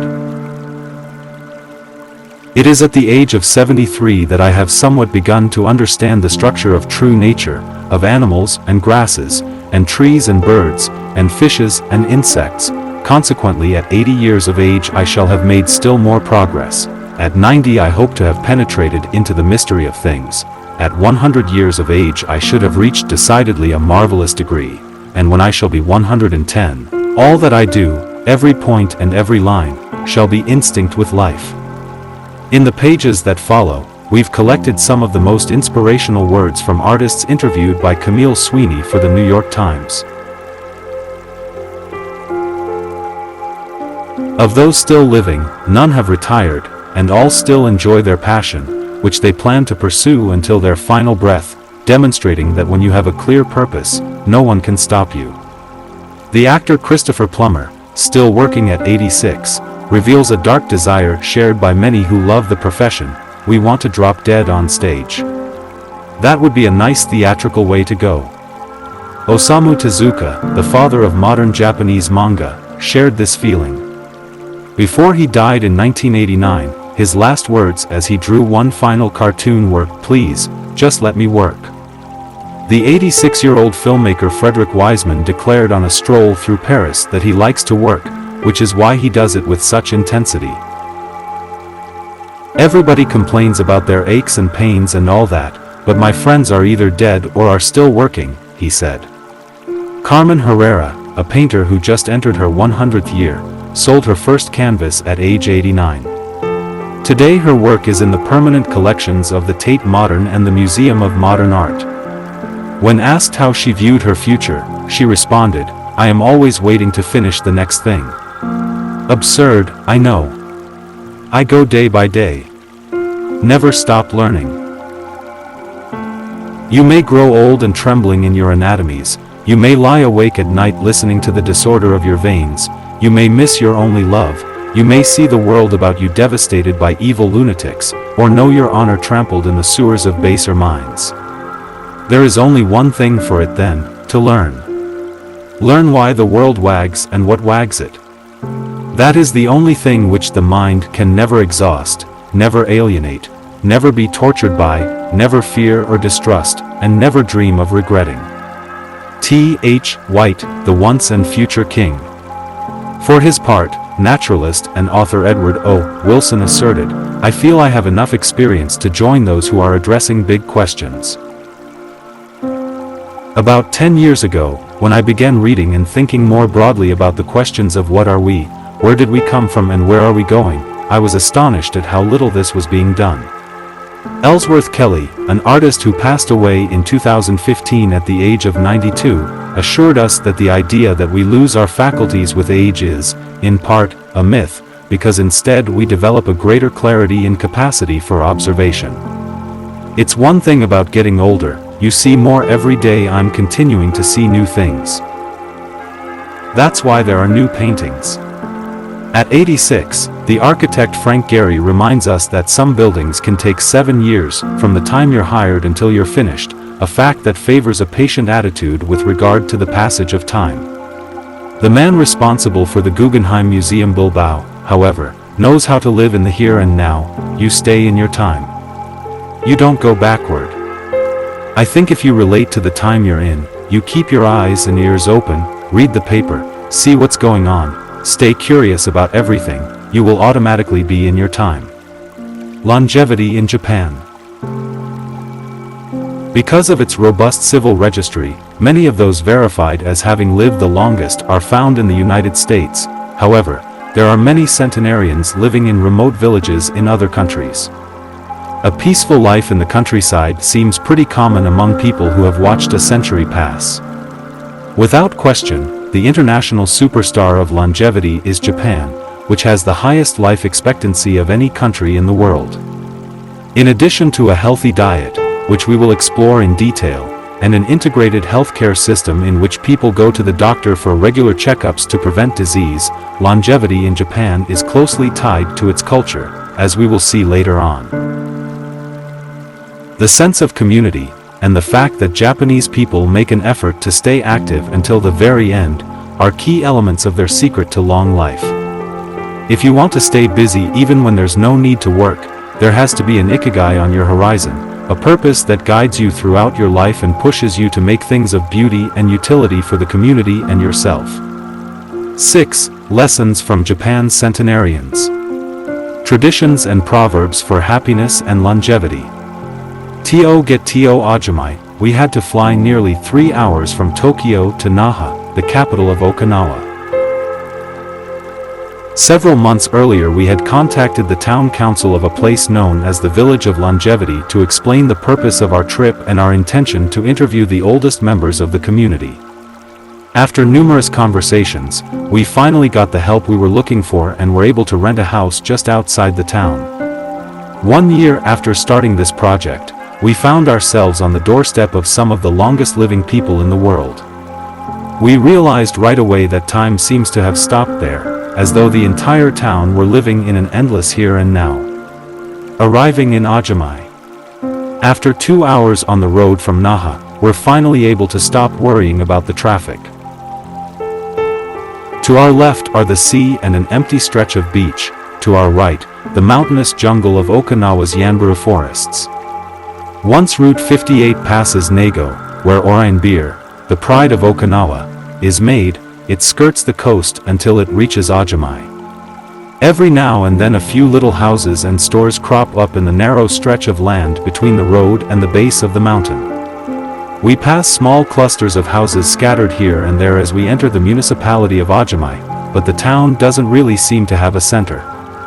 Our GPS finally guides us to our destination, the Center for the Support and Promotion of Well-Being, housed in an unattractive cinderblock building right off the highway. We go in through the back door, where a man named Tara is waiting for us. Beside him is a petite, cheerful woman who introduces herself as Yuki. Two other women immediately get up from desks and show us to a conference room. They serve us each a cup of green tea and a few shikawaza, a small citrus fruit that packs a big nutritional punch, as we will see later on.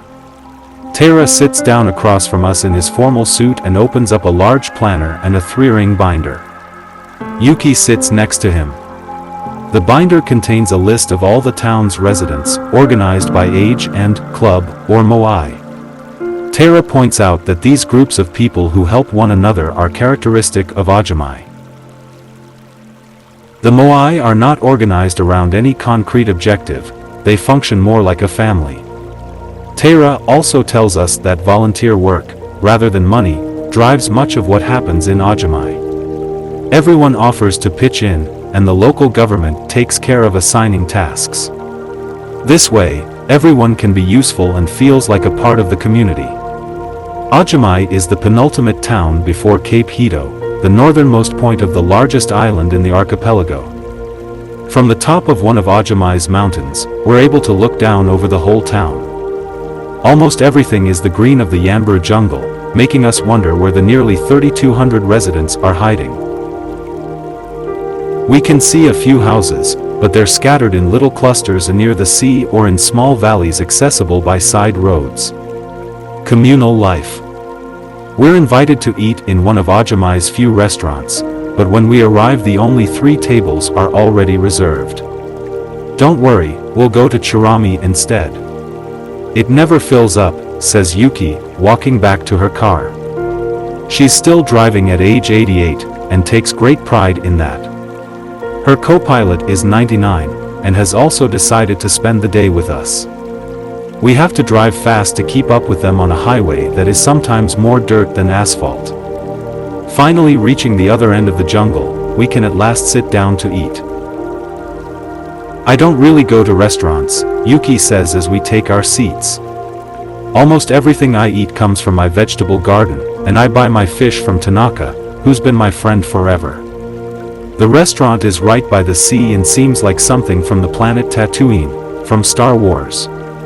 The menu boasts in large letters that it serves slow food prepared with organic vegetables grown in the town. But really, Yuki continues, food is the least important thing. She is extroverted, and rather pretty. She likes to talk about her role as the director of several associations run by the local government. Food won't help you live longer, she says, bringing to her lips a bite of the diminutive confection that followed our meal. The secret is smiling and having a good time. There are no bars and only a few restaurants in Ajamai, but those who live there enjoy a rich social life that revolves around community centers. The town is divided into 17 neighborhoods, and each one has a president and several people in charge of things like culture, festivals, social activities, and longevity. Residents pay close attention to this last category. We're invited to the community center of one of the 17 neighborhoods. It is an old building right next to one of the mountains of the Yanburu jungle, home to ikigai-a, the town's iconic sprites. The ikigai-a spirits of the Yanburu jungle. Ikigai-a are magical creatures that inhabit the Yanburu jungle near Ajamai and its surrounding towns. They manifest as children with long red hair, and like to hide in the jungle's gajumuru, banyan, trees and go fishing on the beach.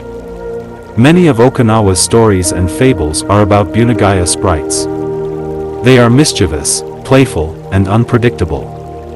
Locals say that the ikigai-a love the mountains, rivers, sea, trees, earth, wind, and animals, and that if you want to befriend them, you have to show respect for nature. A birthday party. When we arrive at the neighborhood's community center, we're greeted by a group of about 20 people who proudly proclaim, "The youngest among us is 83. We conduct our interviews at a large table while drinking green tea. When we finish, we're brought to an event space, where we celebrate the birthdays of 3 members of the group. One woman is turning 99, another 94, and one young man has just reached 89. We sing a few songs popular in the village and finish up with, "Happy Birthday," in English. The woman turning 99 blows out the candles and thanks everyone for coming to her party. We eat homemade shikuwaza cake and end up dancing and celebrating as though it were the birthday of a 20-something. It's the first party, but not the last, that we'll attend during our week in the village. We'll also do karaoke with a group of seniors who sing better than we do, and attend a traditional festival with local bands, dancers, and food stands at the foot of a mountain. Celebrate each day, together. Celebrations seem to be an essential part of life in Ajimai. We're invited to watch a game of gateball, one of the most popular sports among Okinawa's older residents. It involves hitting a ball with a mallet-like stick. It is a low-impact sport that can be played anywhere, and is a good excuse to move around and have fun as a group. The residents hold local competitions, and there is no age limit for participants. We participate in the weekly game and lose to a woman who recently turned 104. Everyone cheers, and the defeated look on our faces elicits laughter. In addition to playing and celebrating as a community, spirituality is also essential to the happiness of the village's residents. The gods of Okinawa. The main religion in Okinawa is known as Ryukyu Shinto. Ryukyu is the original name of the Okinawa archipelago, and Shinto means the path of the gods. Ryukyu Shinto combines elements of Chinese Taoism, Confucianism, Buddhism, and Shintoism with shamanistic and animistic elements.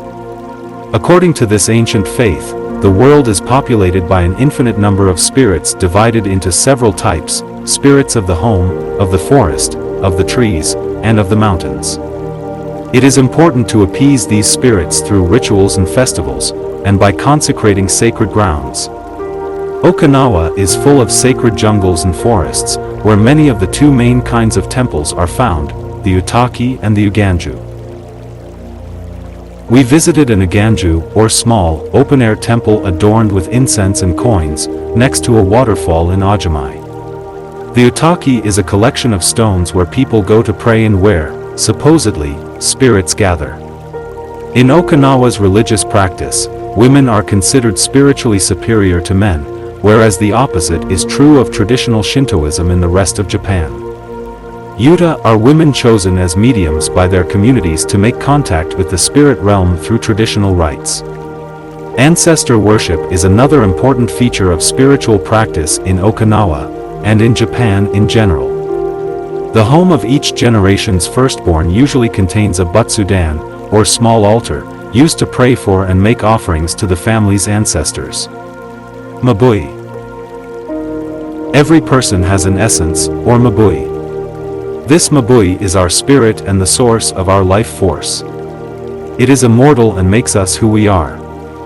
Sometimes, the mabui of someone who has died is trapped in the body of a living person.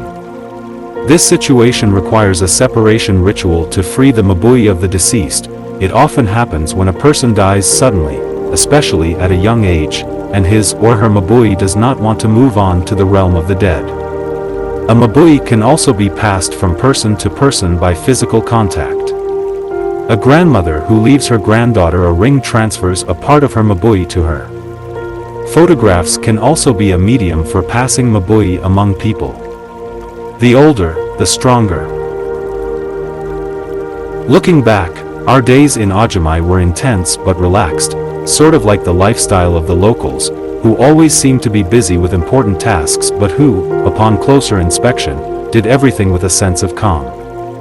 They were always pursuing their ikigai, but they were never in a rush. Not only did they seem to be happily busy, but we also noticed that they followed the other principles for happiness that Washington Burnap stated 200 years ago: the grand essentials to happiness in this life are something to do, something to love, and something to hope for. On our last day, we went to buy gifts at a small market at the edge of town. The only things sold there are local vegetables, green tea, and ikigai-the juice, along with bottles of water from a spring hidden in the yambu forests, bearing labels that read longevity water. We bought ourselves some of this longevity water and drank it in the parking lot, looking out over the sea and hoping that the little bottles that promised a magic elixir would bring us health and long life, and would help us find our own ikigai. Then we took a photo with a statue of ikigai-a, and walked up to it one last time to read the inscription, a declaration from the town where people live longest. At 80 I am still a child. When I come to see you at 90, send me away to wait until I'm 100. The older, the stronger, let us not depend too much on our children as we age. If you seek long life and health, you are welcome in our village, where you will be blessed by nature, and together we will discover the secret to longevity. April 23, 1993 Ajamai Federation of Senior Citizen Clubs. The interviews. Over the course of a week we conducted a total of 100 interviews, asking the eldest members of the community about their life philosophy, their ikigai, and the secrets to longevity. We filmed these conversations with 2 cameras for use in a little documentary, and chose a few especially meaningful and inspiring statements to include in this section of the book. 1. Don't worry. The secret to a long life is not to worry. And to keep your heart young, don't let it grow old. Open your heart to people with a nice smile on your face. If you smile and open your heart, your grandchildren and everyone else will want to see you. The best way to avoid anxiety is to go out in the street and say hello to people. I do it every day. I go out there and say, hello, and see you later. Then I go home and care for my vegetable garden. In the afternoon, I spend time with friends. Here, everyone gets along. We try not to cause problems. Spending time together and having fun is the only thing that matters. 2. Cultivate good habits. I feel joy every morning waking up at 6 and opening the curtains to look out at my garden, where I grow my own vegetables. I go right outside to check on my tomatoes, my mandarin oranges. I love the sight of them, it relaxes me. After an hour in the garden I go back inside and make breakfast. I plant my own vegetables and cook them myself. That's my ikigai. The key to staying sharp in old age is in your fingers. From your fingers to your brain, and back again. If you keep your fingers busy, you'll live to see 100. I get up at 4 every day. I set my alarm for that time, have a cup of coffee, and do a little exercise, lifting my arms. That gives me energy for the rest of the day. I eat a bit of everything, I think that's the secret. I like variety in what I eat, I think it tastes better. Working. If you don't work, your body breaks down. When I wake up, I go to the Butsudan and light incense. You have to keep your ancestors in mind. It's the first thing I do every morning. I wake up every day at the same time, early, and spend the morning in my vegetable garden. I go dancing with my friends once a week. I do exercise every day, and every morning I go for a little walk. I never forget to do my Taiso exercises when I get up. Eating vegetables, it helps you live longer. To live a long time you need to do 3 things: exercise to stay healthy, eat well, and spend time with people. 3. Nurture your friendships every day. Getting together with my friends is my most important ikigai. We all get together here and talk, it's very important. I always know I'll see them all here tomorrow, and that's one of my favorite things in life. My main hobby is getting together with friends and neighbors. Talking each day with the people you love, that's the secret to a long life. I say, hello, and see you later, to the children on their way to school, and wave at everyone who goes by me in their car. Drive safely. I say. Between 7:20 a.m. and 8:15 a.m., I'm outside on my feet the whole time, saying hello to people. Once everyone's gone, I go back inside, chatting and drinking tea with my neighbors. That's the best thing in life. And singing together. I wake up at 5 every morning, leave the house, and walk to the sea. Then I go to a friend's house and we have tea together. That's the secret to long life, getting together with people, and going from place to place. 4. Live an unhurried life. My secret to a long life is always saying to myself, slow down, and relax. You live much longer if you're not in a hurry. I make things with wicker. That's my ikigai. The first thing I do when I wake up is pray. Then I do my exercises and eat breakfast. At 7 I calmly start working on my wicker. When I get tired at 5, I go visit my friends. Doing many different things every day. Always staying busy, but doing one thing at a time, without getting overwhelmed. The secret to long life is going to bed early, waking up early, and going for a walk, living peacefully and enjoying the little things. Getting along with your friends. Spring, summer, fall, winter, enjoying each season, happily. 5. Be optimistic. Every day I say to myself, today will be full of health and energy. Live it to the fullest. I'm 98, but consider myself young. I still have so much to do. Laugh. Laughter is the most important thing. I laugh wherever I go. I'm going to live to be 100. Of course I am. It's a huge motivation for me. Dancing and singing with your grandchildren is the best thing in life. I feel very fortunate to have been born here. I give thanks for it every day. The most important thing in Ajamai, in life, is to keep smiling. I do volunteer work to give back to the village a bit of what it has given to me. For example, I use my car to help friends get to the hospital. There's no secret to it. The trick is just to live. Keys to the Ajamai lifestyle. 100% of the people we interviewed keep a vegetable garden, and most of them also have fields of tea, mangoes, shikuwaza, and so on. All belong to some form of neighborhood association, where they feel cared for as though by family. They celebrate all the time, even little things. Music, song, and dance are essential parts of daily life. They have an important purpose in life, or several. They have an ikigai, but they don't take it too seriously. They are relaxed and enjoy all that they do. They are very proud of their traditions and local culture. They are passionate about everything they do, however insignificant it might seem. Locals have a strong sense of uemaru, recognizing the connection between people. They help each other with everything from work in the fields, harvesting sugarcane or planting rice, to building houses and municipal projects. Our friend Miyagi, who ate dinner with us on our last night in town, told us that he was building a new home with the help of all his friends, and that we could stay there the next time we were in Ajamai. They are always busy, but they occupy themselves with tasks that allow them to relax. We didn't see a single old grandpa sitting on a bench doing nothing. They're always coming and going, to sing karaoke, visit with neighbors, or play a game of gateball. 7. The Ikigai diet.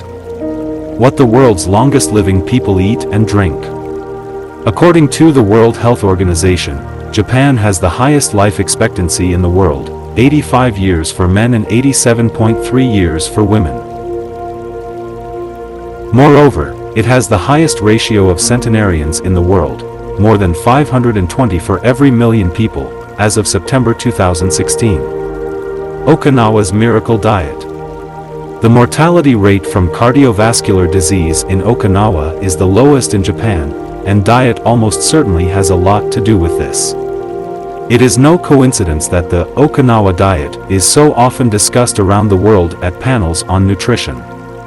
The most concrete and widely cited data on diet in Okinawa come from studies by Makoto Suzuki, a cardiologist at the University of the Ryukyus, who has published more than 700 scientific articles on nutrition and aging in Okinawa since 1970.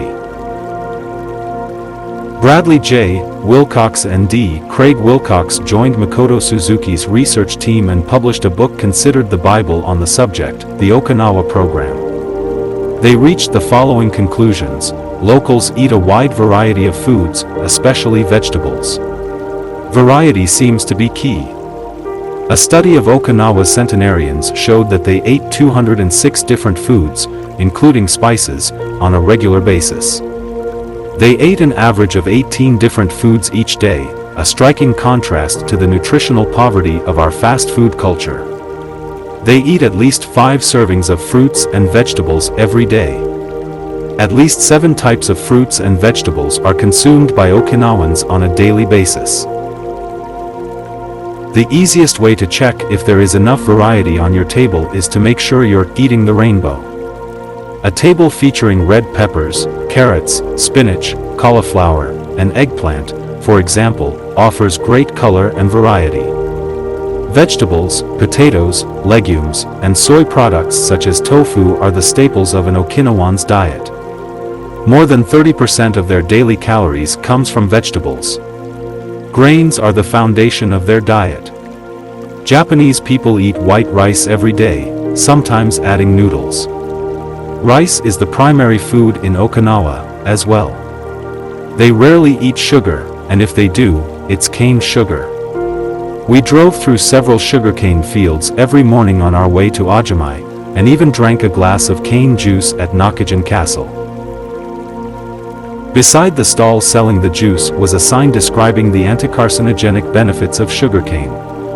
In addition to these basic dietary principles, Okinawans eat fish an average of 3 times per week. Unlike in other parts of Japan, the most frequently consumed meat is pork, though locals eat it only once or twice per week.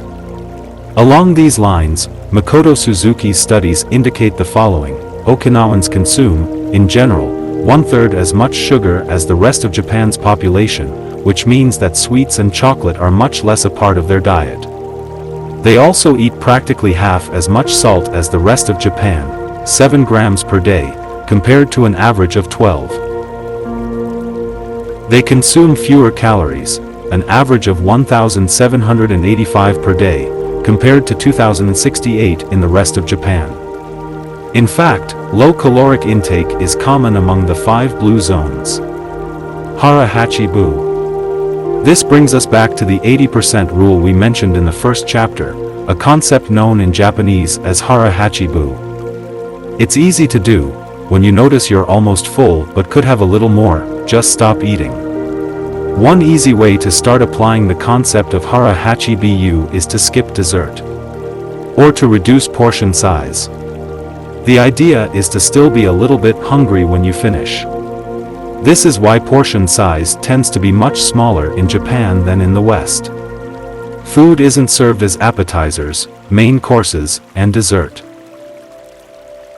Instead, it's much more common to see everything presented at once on small plates, one with rice, another with vegetables, a bowl of miso soup, and something to snack on.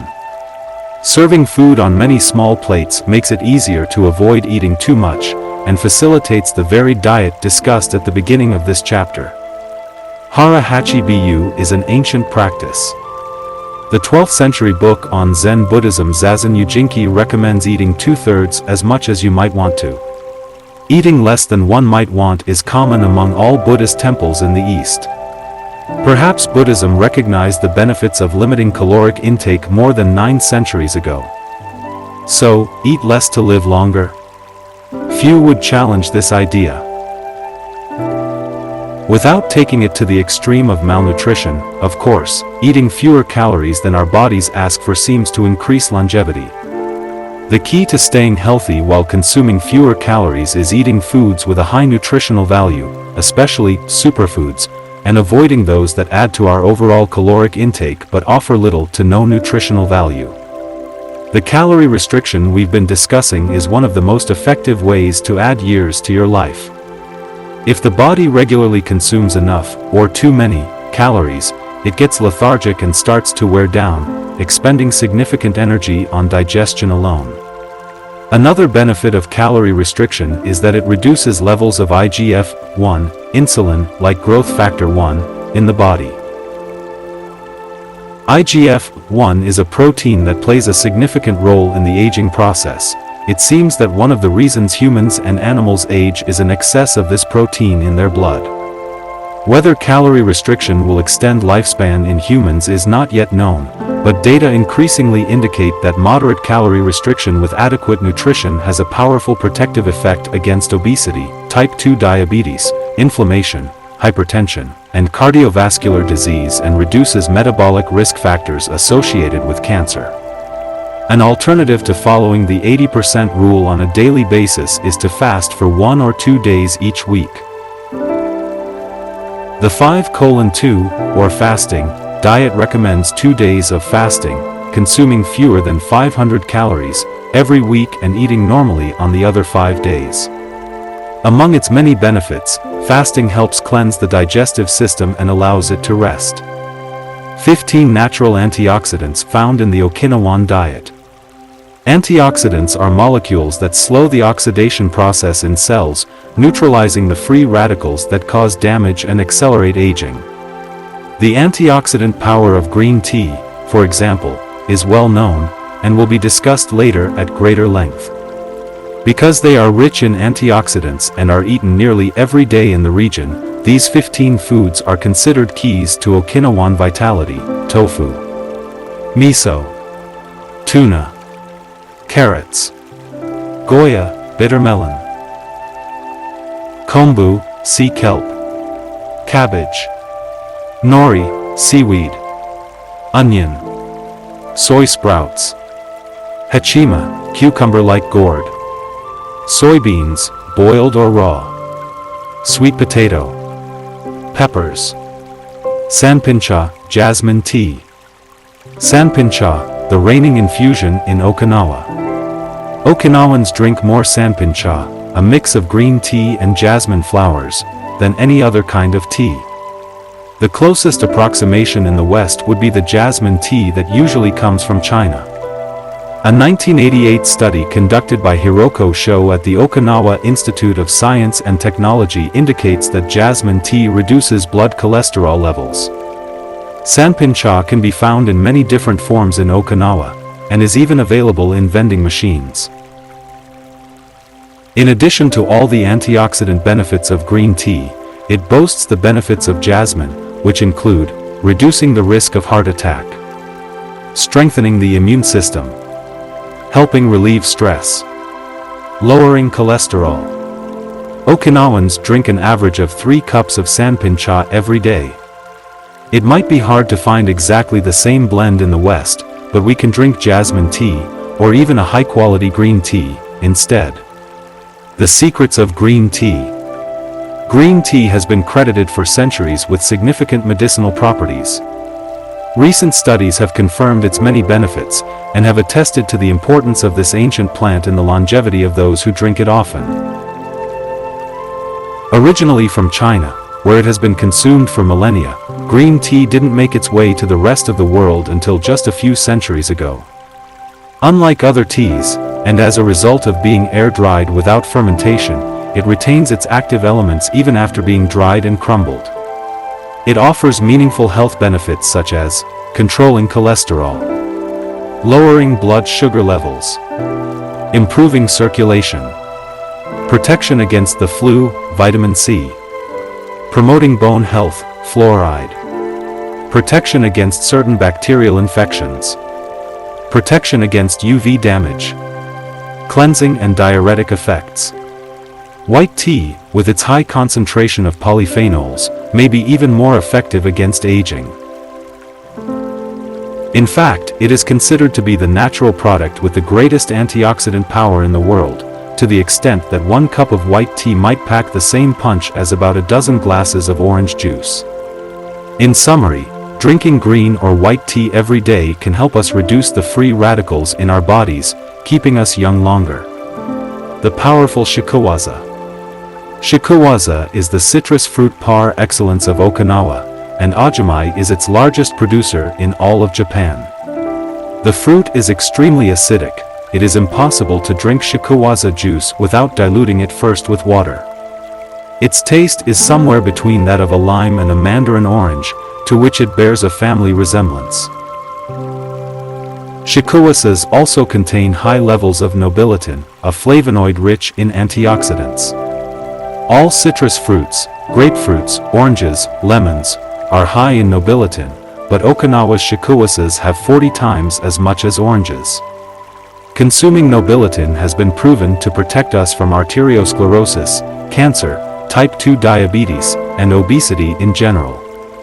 Shikuwazas also contain vitamin C and B1, beta-carotene, and minerals. They are used in many traditional dishes and to add flavor to food, and are squeezed to make juice. While conducting research at the birthday parties of the town's grandparents, we were served shikuwaza cake. The antioxidant canon, for Westerners. In 2010, the UK's Daily Mirror published a list of foods recommended by experts to combat aging. Among these foods readily available in the West are vegetables such as broccoli and chard, for their high concentration of water, minerals, and fiber, oily fish such as salmon, mackerel, tuna, and sardines, for all the antioxidants in their fat, fruits such as citrus, strawberries, and apricots. They are an excellent source of vitamins and help eliminate toxins from the body. Berries such as blueberries and goji berries. They are rich in phytochemical antioxidants. Dried fruits, which contain vitamins and antioxidants, and give you energy. Grains such as oats and wheat, which give you energy and contain minerals. Olive oil, for its antioxidant effects that show in your skin. Red wine, in moderation, for its antioxidant and vasodilatory properties. Foods that should be eliminated are refined sugar and grains, processed baked goods, and prepared foods, along with cow's milk and all its derivatives. Following this diet will help you feel younger and slow the process of premature aging. 8. Gentle movements, longer life. Exercises from the East that promote health and longevity. Studies from the Blue Zone suggest that the people who live longest are not the ones who do the most exercise but rather the ones who move the most. When we visited Ajumai, the village of longevity, we discovered that even people over 80 and 90 years old are still highly active. They don't stay at home looking out the window or reading the newspaper. Ajumai's residents walk a lot, do karaoke with their neighbors, get up early in the morning, and, as soon as they've had breakfast, or even before, head outside to weed their gardens. They don't go to the gym or exercise intensely, but they almost never stop moving in the course of their daily routines. As easy as getting out of your chair. Metabolism slows down 90% after 30 minutes of sitting. The enzymes that move the bad fat from your arteries to your muscles, where it can get burned off, slow down. And after 2 hours, good cholesterol drops 20%. Just getting up for 5 minutes is going to get things going again. These things are so simple they're almost stupid, says Gavin Bradley One in a 2015 interview with Bridget Schult for the Washington Post. Bradley is one of the preeminent experts on the subject, and the director of an international organization dedicated to building awareness of how detrimental sitting all the time can be to our health. If we live in a city, we might find it hard to move in natural and healthy ways every day, but we can turn to exercises that have proven for centuries to be good for the body. The Eastern disciplines for bringing body, mind, and soul into balance have become quite popular in the West, but in their countries of origin they have been used for ages to promote health. Yoga, originally from India, though very popular in Japan, and China's Qigong and Tai Chi, among other disciplines, seek to create harmony between a person's body and mind so they can face the world with strength, joy, and serenity. They are touted as elixirs of youth, and science has endorsed the claim. These gentle exercises offer extraordinary health benefits, and are particularly appropriate for older individuals who have a harder time staying fit. Tai Chi has been shown, among other things, to slow the development of osteoporosis and Parkinson's disease, to increase circulation, and to improve muscle tone and flexibility. Its emotional benefits are just as important. It is a great shield against stress and depression. You don't need to go to the gym for an hour every day or run marathons. As Japanese centenarians show us, all you need is to add movement to your day. Practicing any of these Eastern disciplines on a regular basis is a great way to do so. An added benefit is that they all have well-defined steps, and as we saw in Chapter 4, disciplines with clear rules are good for flow. If you don't like any of these disciplines, feel free to choose a practice that you love and that makes you move. In the following pages we'll take a look at some of the practices that promote health and longevity, but first, a little appetizer, a singularly Japanese exercise for starting your day. Radio Taiso. This morning warm-up has been around since before World War II. The radio part of its name is from when the instructions for each exercise were transmitted over the radio, but today people usually do these movements while tuned to a television channel or internet video demonstrating the steps. One of the main purposes of doing Radio Taiso is to promote a spirit of unity among participants. The exercises are always done in groups, usually in schools before the start of classes, and in businesses before the workday begins. Statistics show that 30% of Japanese practice Radio Taiso for a few minutes every morning, but Radio Taiso is one thing that almost everyone we interviewed in Ajimai had in common. Even the residents of the nursing home we visited dedicated at least 5 minutes every day to it, though some did the exercises from their wheelchairs. We joined them on their daily practice and we felt refreshed for the rest of the day. When these exercises are done in a group, it is usually on a sports field or in a large reception hall, and typically involves some kind of loudspeaker. The exercises take 5 or 10 minutes, depending on whether you do all or only some of them. They focus on dynamic stretching and increasing joint mobility. One of the most iconic Radio Taiso exercises consists of simply raising your arms above your head and then bringing them down in a circular motion. It is a tool to wake up the body, an easy mobility workout that is low in intensity and that focuses on exercising as many joints as possible. It might seem basic, but in our modern lives, we can spend days without raising our arms above our ears. Think about it, our arms are down when using computers, when using smartphones, when reading books. One of the few times we raise our hands over our heads is when reaching for something in a cupboard or closet, while our ancestors were raising their hands over their heads all the time when gathering things from trees. Radio Taiso helps us to practice all the basic movements of the body. Yoga. Popular in Japan as well as in the West, yoga can be done by almost anyone. Some of its poses have even been adapted for pregnant women and practitioners with physical disabilities. Yoga comes from India, where it was developed millennia ago to unite our mental and physical elements. The word yoga itself comes from the Sanskrit term for yoke, which refers to the crosspiece that binds draft animals to one another and to the cart they're pulling.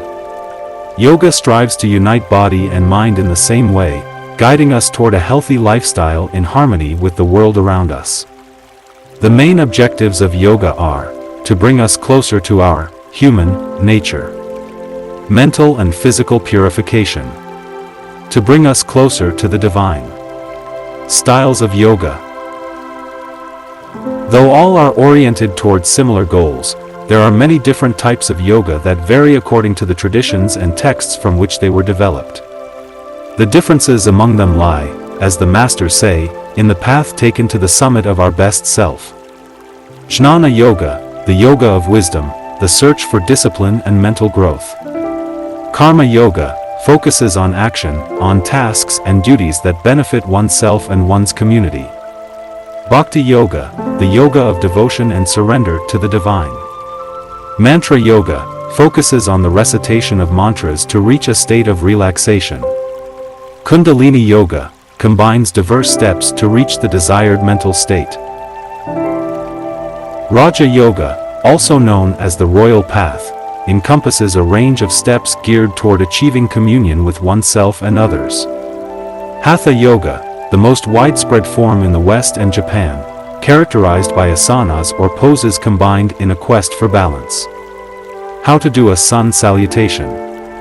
The sun salutation is one of the most iconic exercises in Hatha Yoga.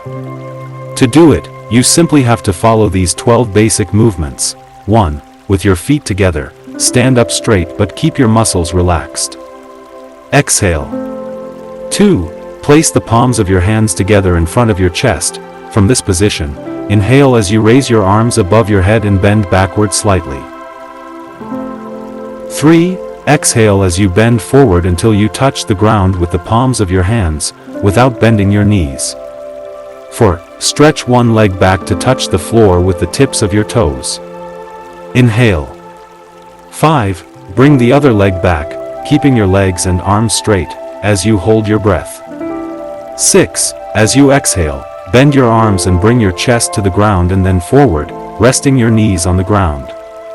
7. Straighten your arms and bend your spine back, keeping the lower half of your body on the ground. Inhale. 8. With your hands and feet on the ground, lift your hips until your arms and legs are straight and your body forms an upside-down V. Exhale throughout the movement. 9.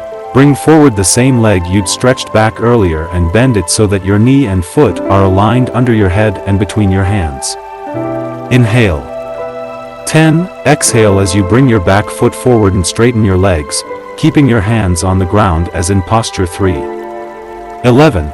Bring your arms above your head with your palms together and bend backward slightly, as you did in posture 2, while you inhale. 12. Lower your arms to their initial position in mountain pose while you exhale. You've just greeted the sun, now you're ready to have a fantastic day. Tai Chi.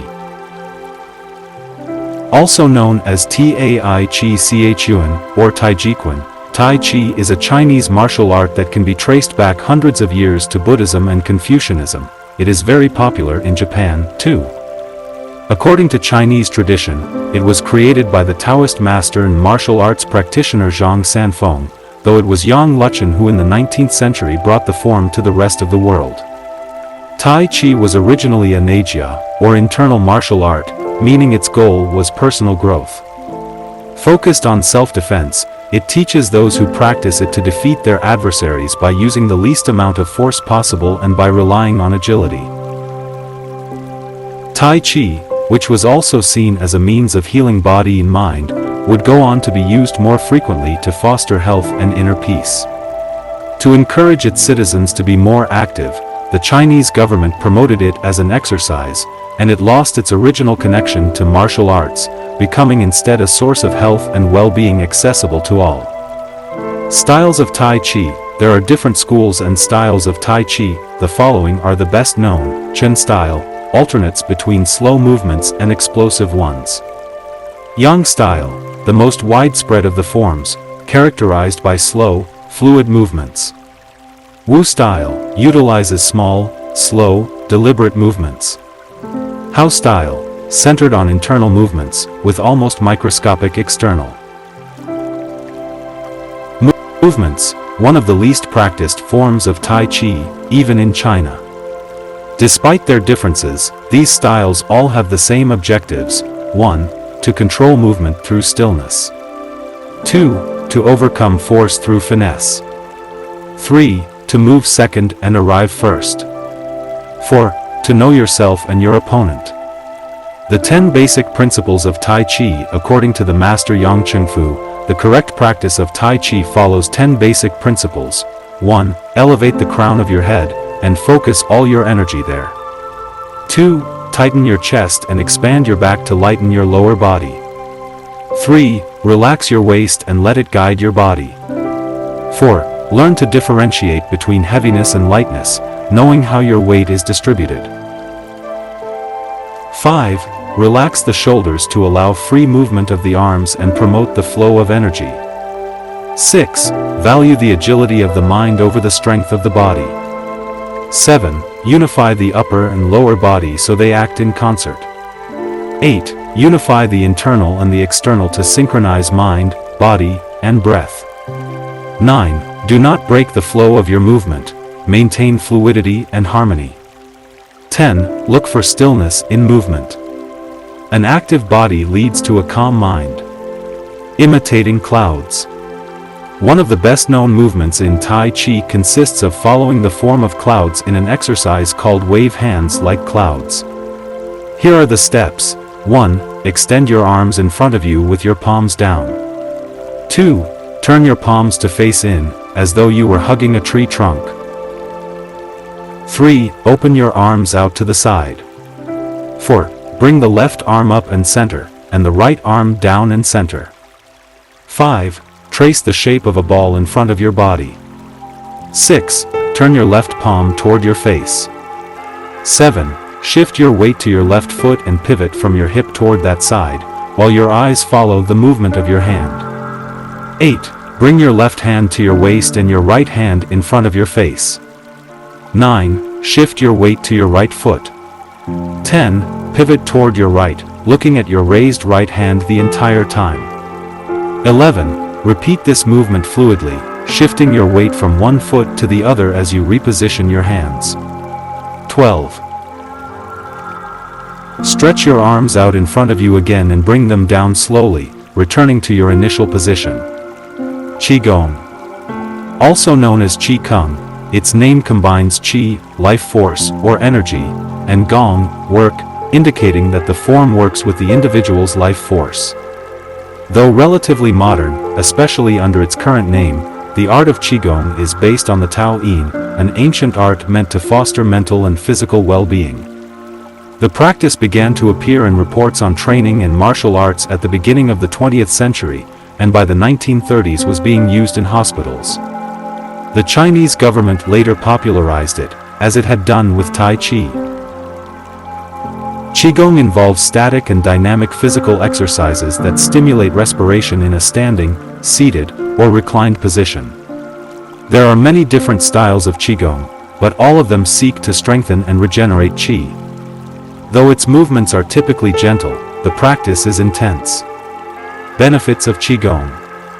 According to numerous international scientific studies, Qigong, like Tai Chi and yoga, offers significant health benefits. The following stand out among those proven through scientific research, as observed by Dr. Kenneth M. Sancerre of San Francisco's Qigong Institute in his article, Medical Applications of Qigong. 3. Modification of brain waves. Improved balance of sex hormones. Lower mortality rate from heart attacks. Lower blood pressure in patients with hypertension. Greater bone density. Better circulation. Deceleration of symptoms associated with senility. Greater balance and efficiency of bodily functions. Increased blood flow to the brain and greater mind-body connection. Improved cardiac function. Reduction in the secondary effects of cancer treatments. Practicing these arts not only keeps us in shape, it also helps extend our lives. Methods for practicing Qigong. In order to practice Qigong correctly, we should remember that our life energy flows through our whole body.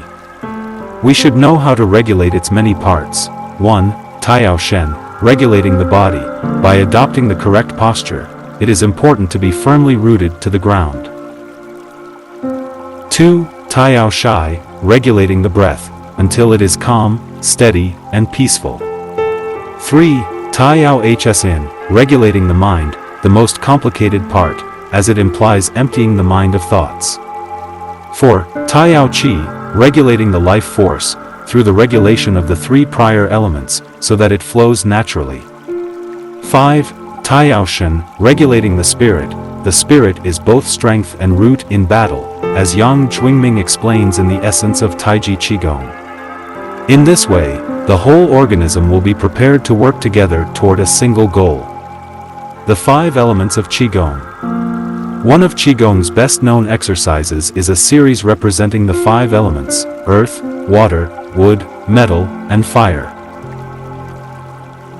This series of movements seeks to balance the 5 currents of energy in order to improve brain and organ function. There are several ways to do these movements. In this case, we're following the model of Professor Maria Isabel Garcia Monreal from the Qigong Institute in Barcelona. Earth.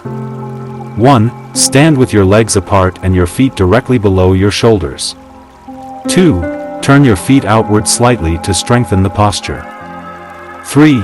Keep your shoulders relaxed and down and your arms loose at your sides, slightly away from your body. This is the Wu Qi, or rooted, posture. 4. As you inhale, raise your arms in front of you until your hands are level with your shoulders, your palms facing down. 5. Exhale as you bend your knees and bring your arms down until your hands are level with your stomach, your palms facing in. 6. Hold this position for a few seconds, focusing on your breath. Water. 1. Starting from earth posture, bend your knees into a squat, keeping your chest upright and exhaling throughout. 2. Press your coccyx downward to stretch your lumbar spine. 3. As you inhale, stand to return to earth posture. 4. Repeat twice, for a total of 3. Wood. 1. Starting from earth posture, turn your palms upward and open your arms to the side, forming a circle as you inhale, until your hands are level with your clavicle. Turn your hands so that your palms and elbows point downward, while keeping your shoulders relaxed. 2. Reverse the movement as you exhale, making a downward circle with your arms until you reach your initial position. 3. Repeat twice, for a total of 3. Metal. 1. Starting from earth posture, raise your arms until your hands are level with your sternum. 2. Turn your palms toward each other, about 4 inches apart, with your fingers relaxed and slightly separated, pointing upward. 3. As you inhale, move your hands away from each other until they are shoulder width apart. 4. As you exhale, bring your hands toward each other until they are back in position 2. 5. Repeat twice, for a total of 3, observing the concentration of energy as you bring your hands together in front of your lungs. Fire. 1. Starting from earth posture, bring your hands level with your heart as you inhale, with one hand slightly above the other and your palms facing each other. 2. Rotate your hands to feel the energy of your heart. 3. Turn from your waist gently to the left, keeping your torso relaxed and your forearms parallel to the ground. 4. With your palms still facing each other, separate your hands, bringing one up until it is level with your shoulder, and the other down in front of your abdomen. 5. Turn from your waist gently to the right, keeping your torso relaxed and your forearms parallel to the ground. 6. As you exhale, let your hands come back together in front of your heart. 7. With your palms still facing each other, separate your hands, bringing one up until it is level with your shoulder, and the other down in front of your abdomen. Completing the series. 1. Starting from earth posture, inhale as you bring your hands level with your shoulders, palms facing down. 2. As you exhale, lower your arms to rest at your sides, returning to the initial Wu Qi posture. Shiatsu. Created in Japan in the early 20th century, principally for the treatment of arthritis, Shiatsu also works on energy flow through the application of pressure with the thumbs and the palms of the hands. In combination with stretching and breathing exercises, it seeks to create equilibrium among the different elements of the body. It is not important that a Tao Yin have a name, is imitating something, or is engraved in jade. What is important is the technique and the essence of what is really practiced. Stretching and contracting, bending and lifting of the head, stepping, lying down, resting or standing, walking or stepping slowly, screaming or breathing, everything can be a Tao Yin. Guhong. Breathe better.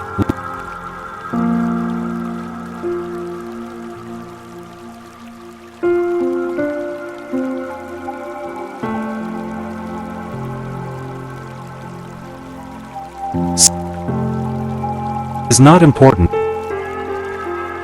that a Tao Yin have a name, is imitating something, or is engraved in jade. What is important is the technique and the essence of what is really practiced. Stretching and contracting, bending and lifting of the head, stepping, lying down, resting or standing, walking or stepping slowly, screaming or breathing, everything can be a Tao Yin. Guhong. Breathe better, live longer. The book Shuzhen Shu, known in the West as 10 Books on the Cultivation of Perfection, dates back to the 13th century and is a compendium of materials from diverse sources on developing the mind and body. It quotes, among others, the celebrated Chinese doctor and essayist Sun Simiao, who lived during the 6th century. Sun Simiao was a proponent of a technique called the 6 healing sounds, which involves the coordination of movement, breathing, and pronouncing sounds with the purpose of bringing our souls to a place of calm.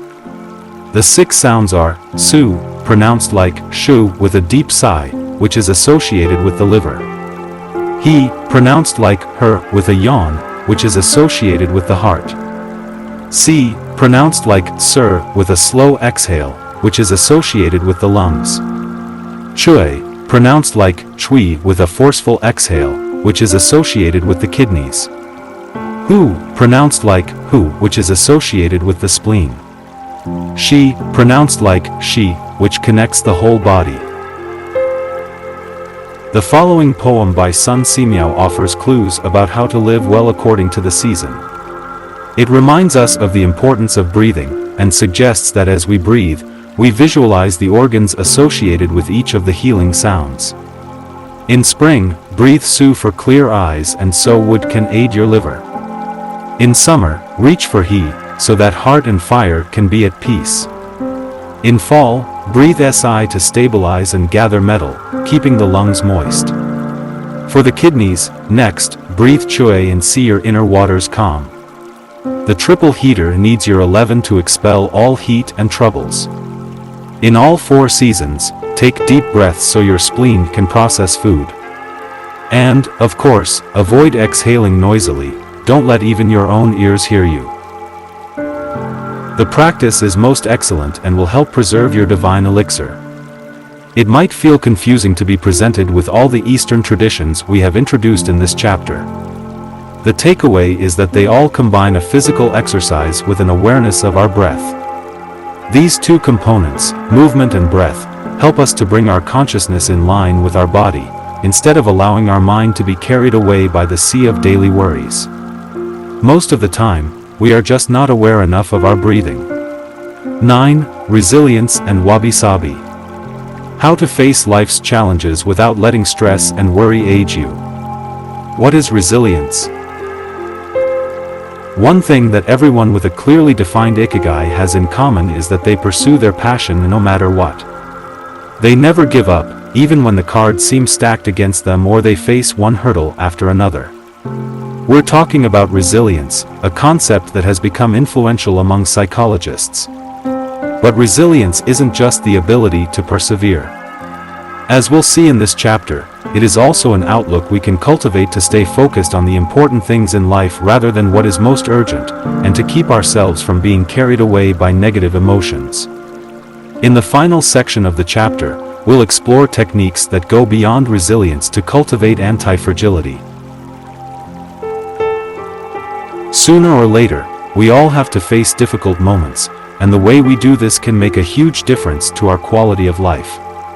Proper training for our mind, body, and emotional resilience is essential for confronting life's ups and downs. Nana Karobi Yaoki falls 7 times, rise 8. Japanese proverb.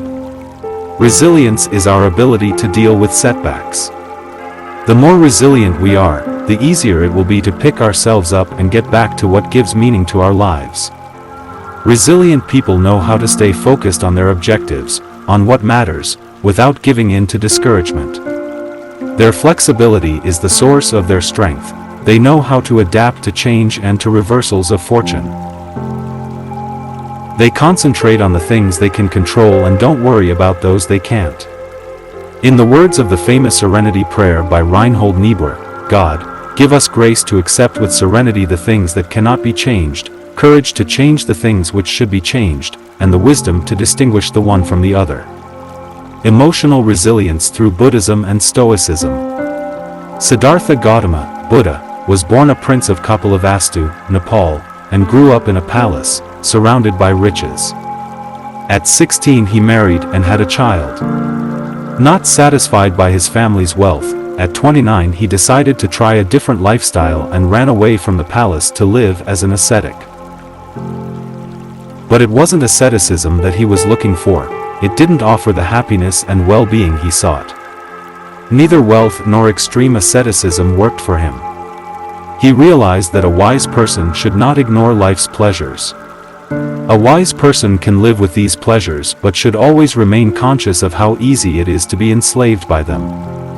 Zeno of Citium began his studies with the Cynics. The Cynics also led ascetic lives, leaving behind all earthly pleasures. They lived in the street, and the only thing they owned was the clothing on their backs.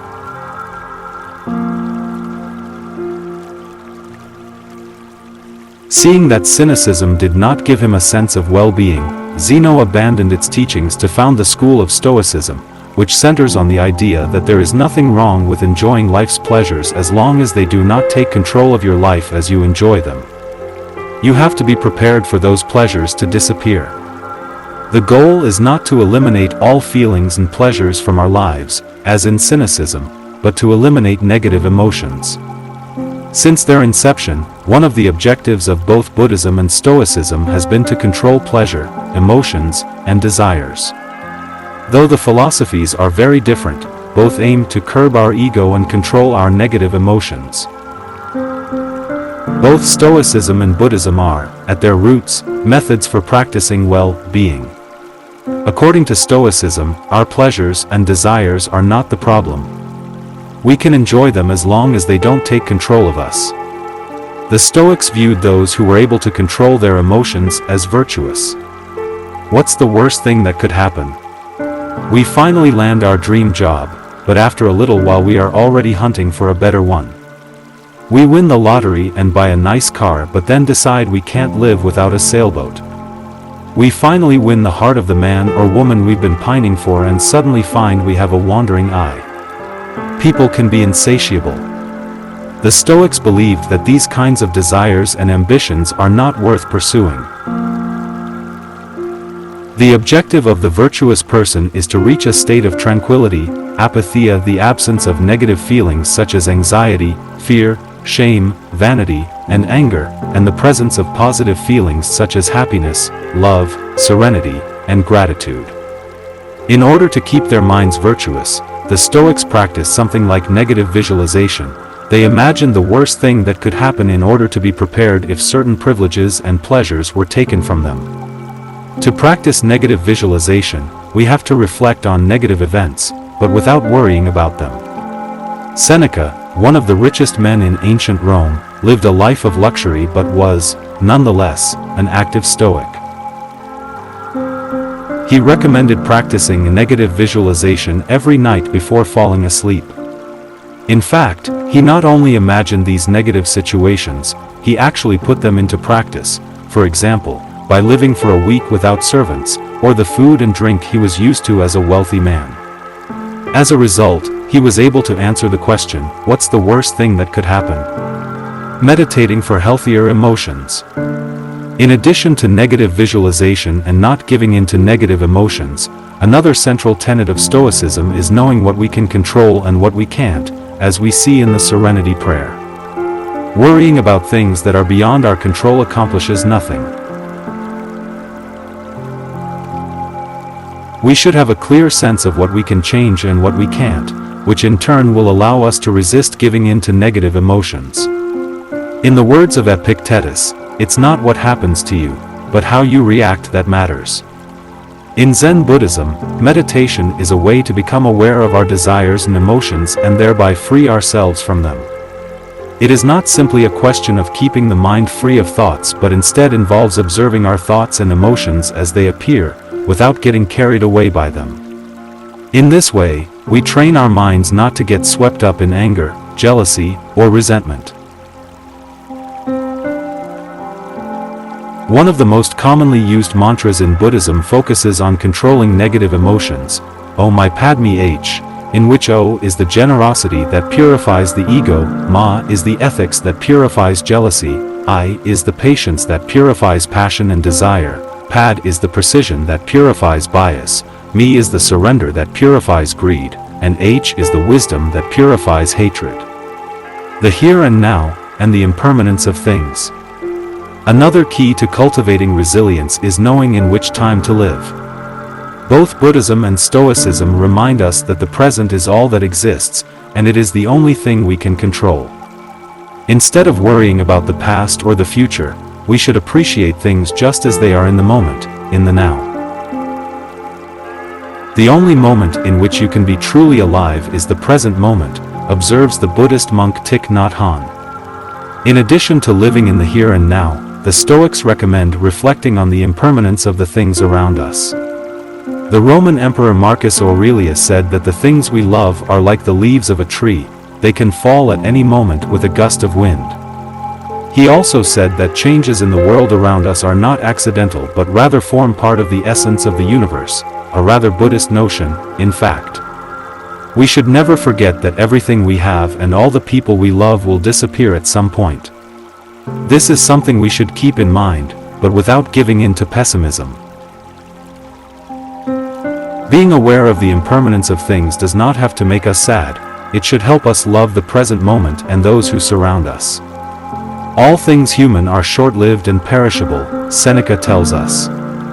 The temporary, ephemeral, and impermanent nature of the world is central to every Buddhist discipline.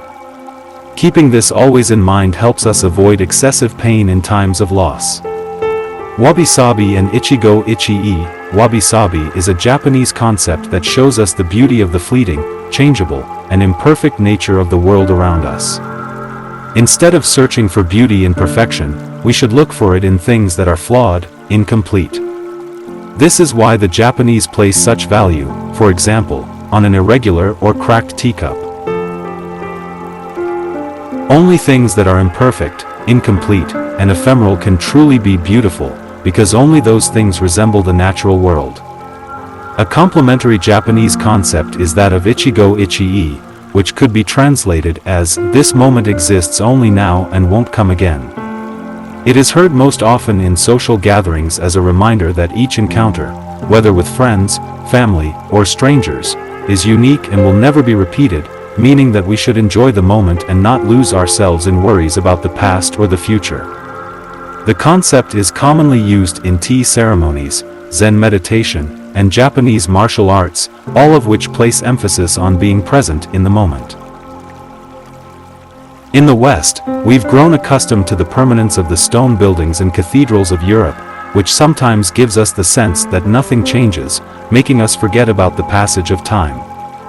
Greco-Roman architecture adores symmetry, sharp lines, imposing facades, and buildings and statues of the gods that outlast the centuries. Japanese architecture, on the other hand, doesn't try to be imposing or perfect, because it is built in the spirit of wabi-sabi. The tradition of making structures out of wood presupposes their impermanence and the need for future generations to rebuild them. Japanese culture accepts the fleeting nature of the human being and everything we create.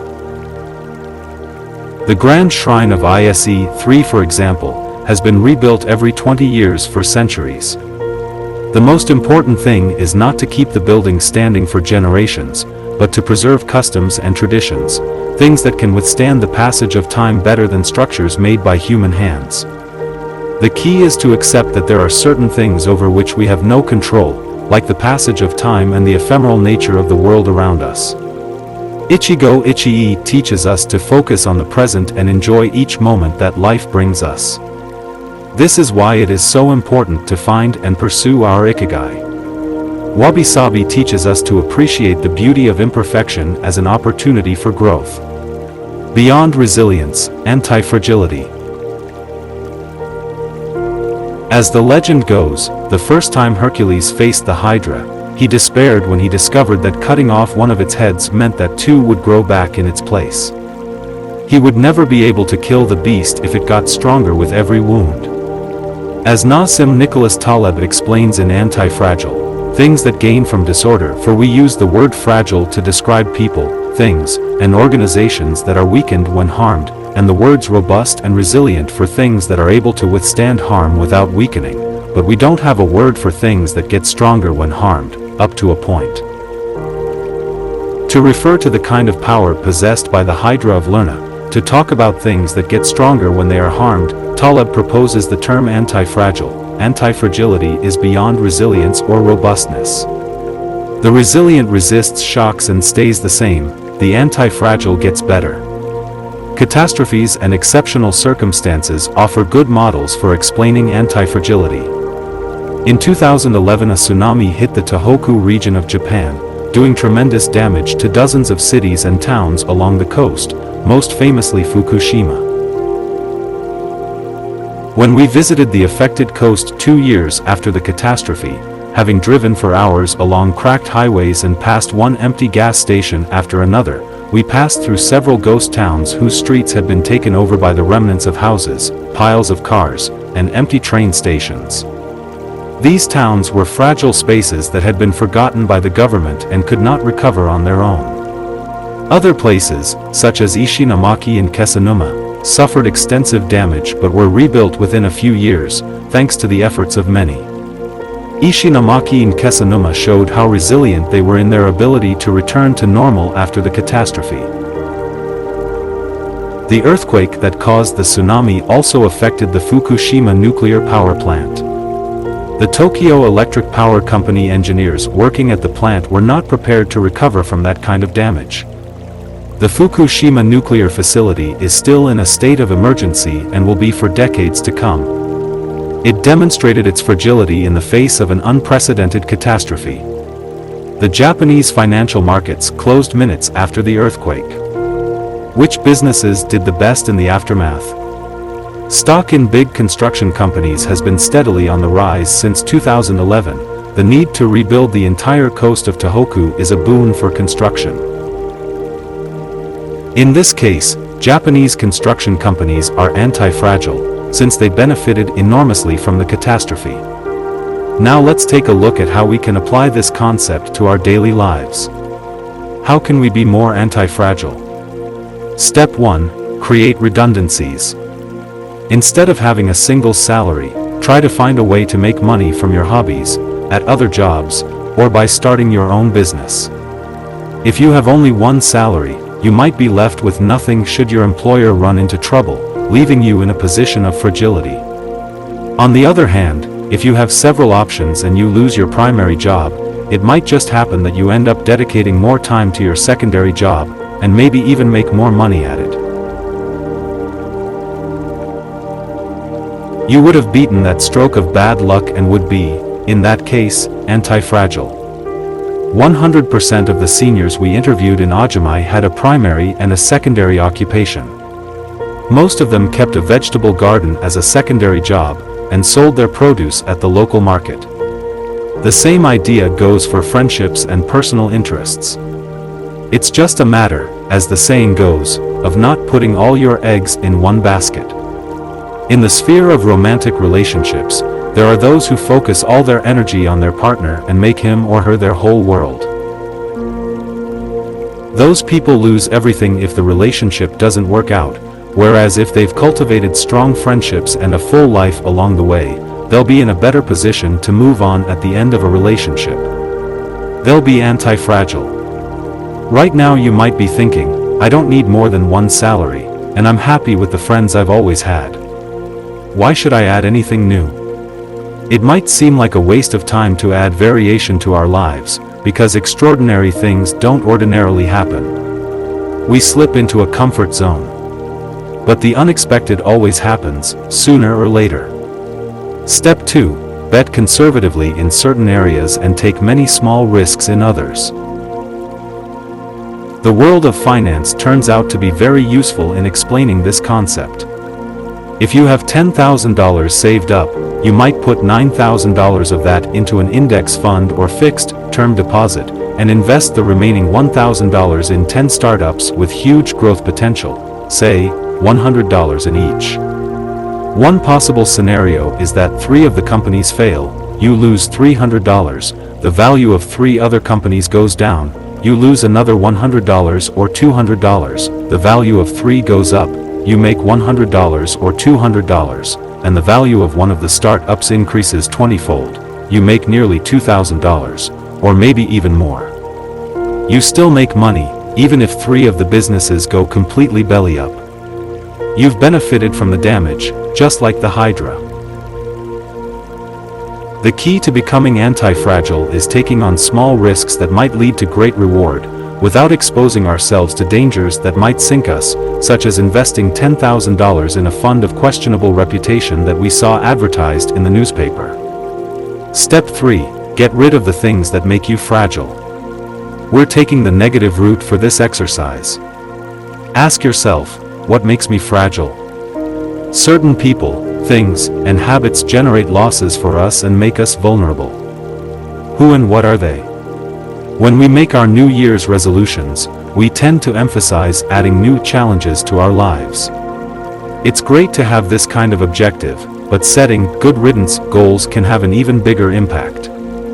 For example, stop snacking between meals. Eat sweets only once a week. Gradually pay off all debt. Avoid spending time with toxic people. Avoid spending time doing things we don't enjoy, simply because we feel obligated to do them. Spend no more than 20 minutes on Facebook per day. To build resilience into our lives, we shouldn't fear adversity, because each setback is an opportunity for growth. If we adopt an anti-fragile attitude, we'll find a way to get stronger with every blow, refining our lifestyle and staying focused on our ikigai. Taking a hit or two can be viewed as either a misfortune or an experience that we can apply to all areas of our lives, as we continually make corrections and set new and better goals.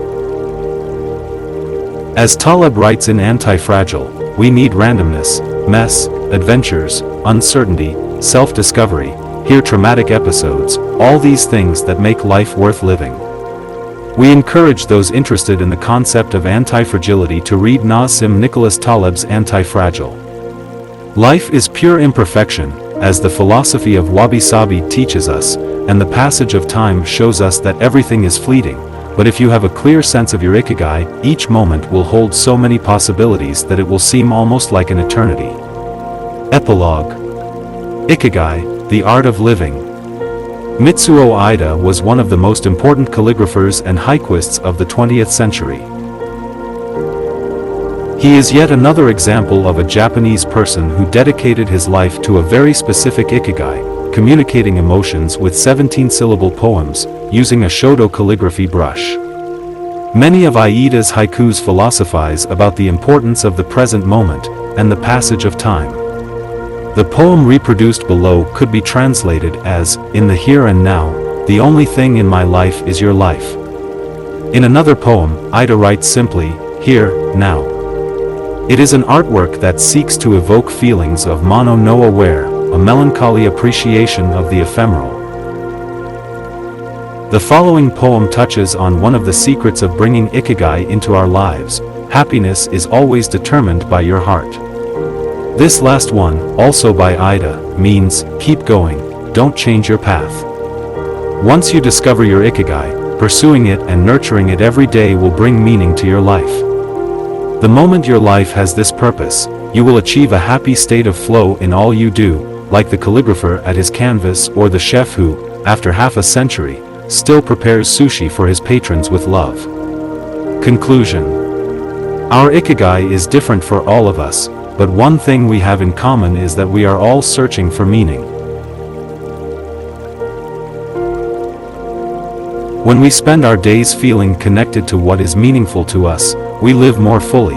When we lose the connection, we feel despair.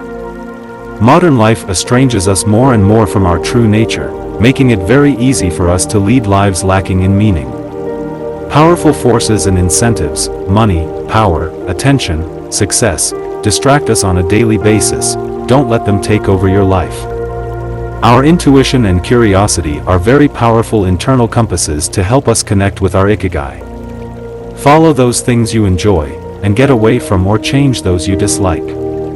Be led by your curiosity, and keep busy by doing things that fill you with meaning and happiness. It doesn't need to be a big thing. We might find meaning in being good parents or in helping our neighbors. There is no perfect strategy to connecting with our ikigai. But what we learned from the Okinawans is that we should not worry too much about finding it. Life is not a problem to be solved. Just remember to have something that keeps you busy doing what you love while being surrounded by the people who love you. The 10 Rules of Ikigai. We'll conclude this journey with 10 rules we've distilled from the wisdom of the long-living residents of Ajamai. 1. Stay active, don't retire. Those who give up the things they love doing and do well lose their purpose in life. That's why it's so important to keep doing things of value, making progress, bringing beauty or utility to others, helping out, and shaping the world around you, even after your official, professional activity has ended. 2. Take it slow. Being in a hurry is inversely proportional to quality of life. As the old saying goes, walk slowly and you'll go far. When we leave urgency behind, life and time take on new meaning. 3. Don't fill your stomach.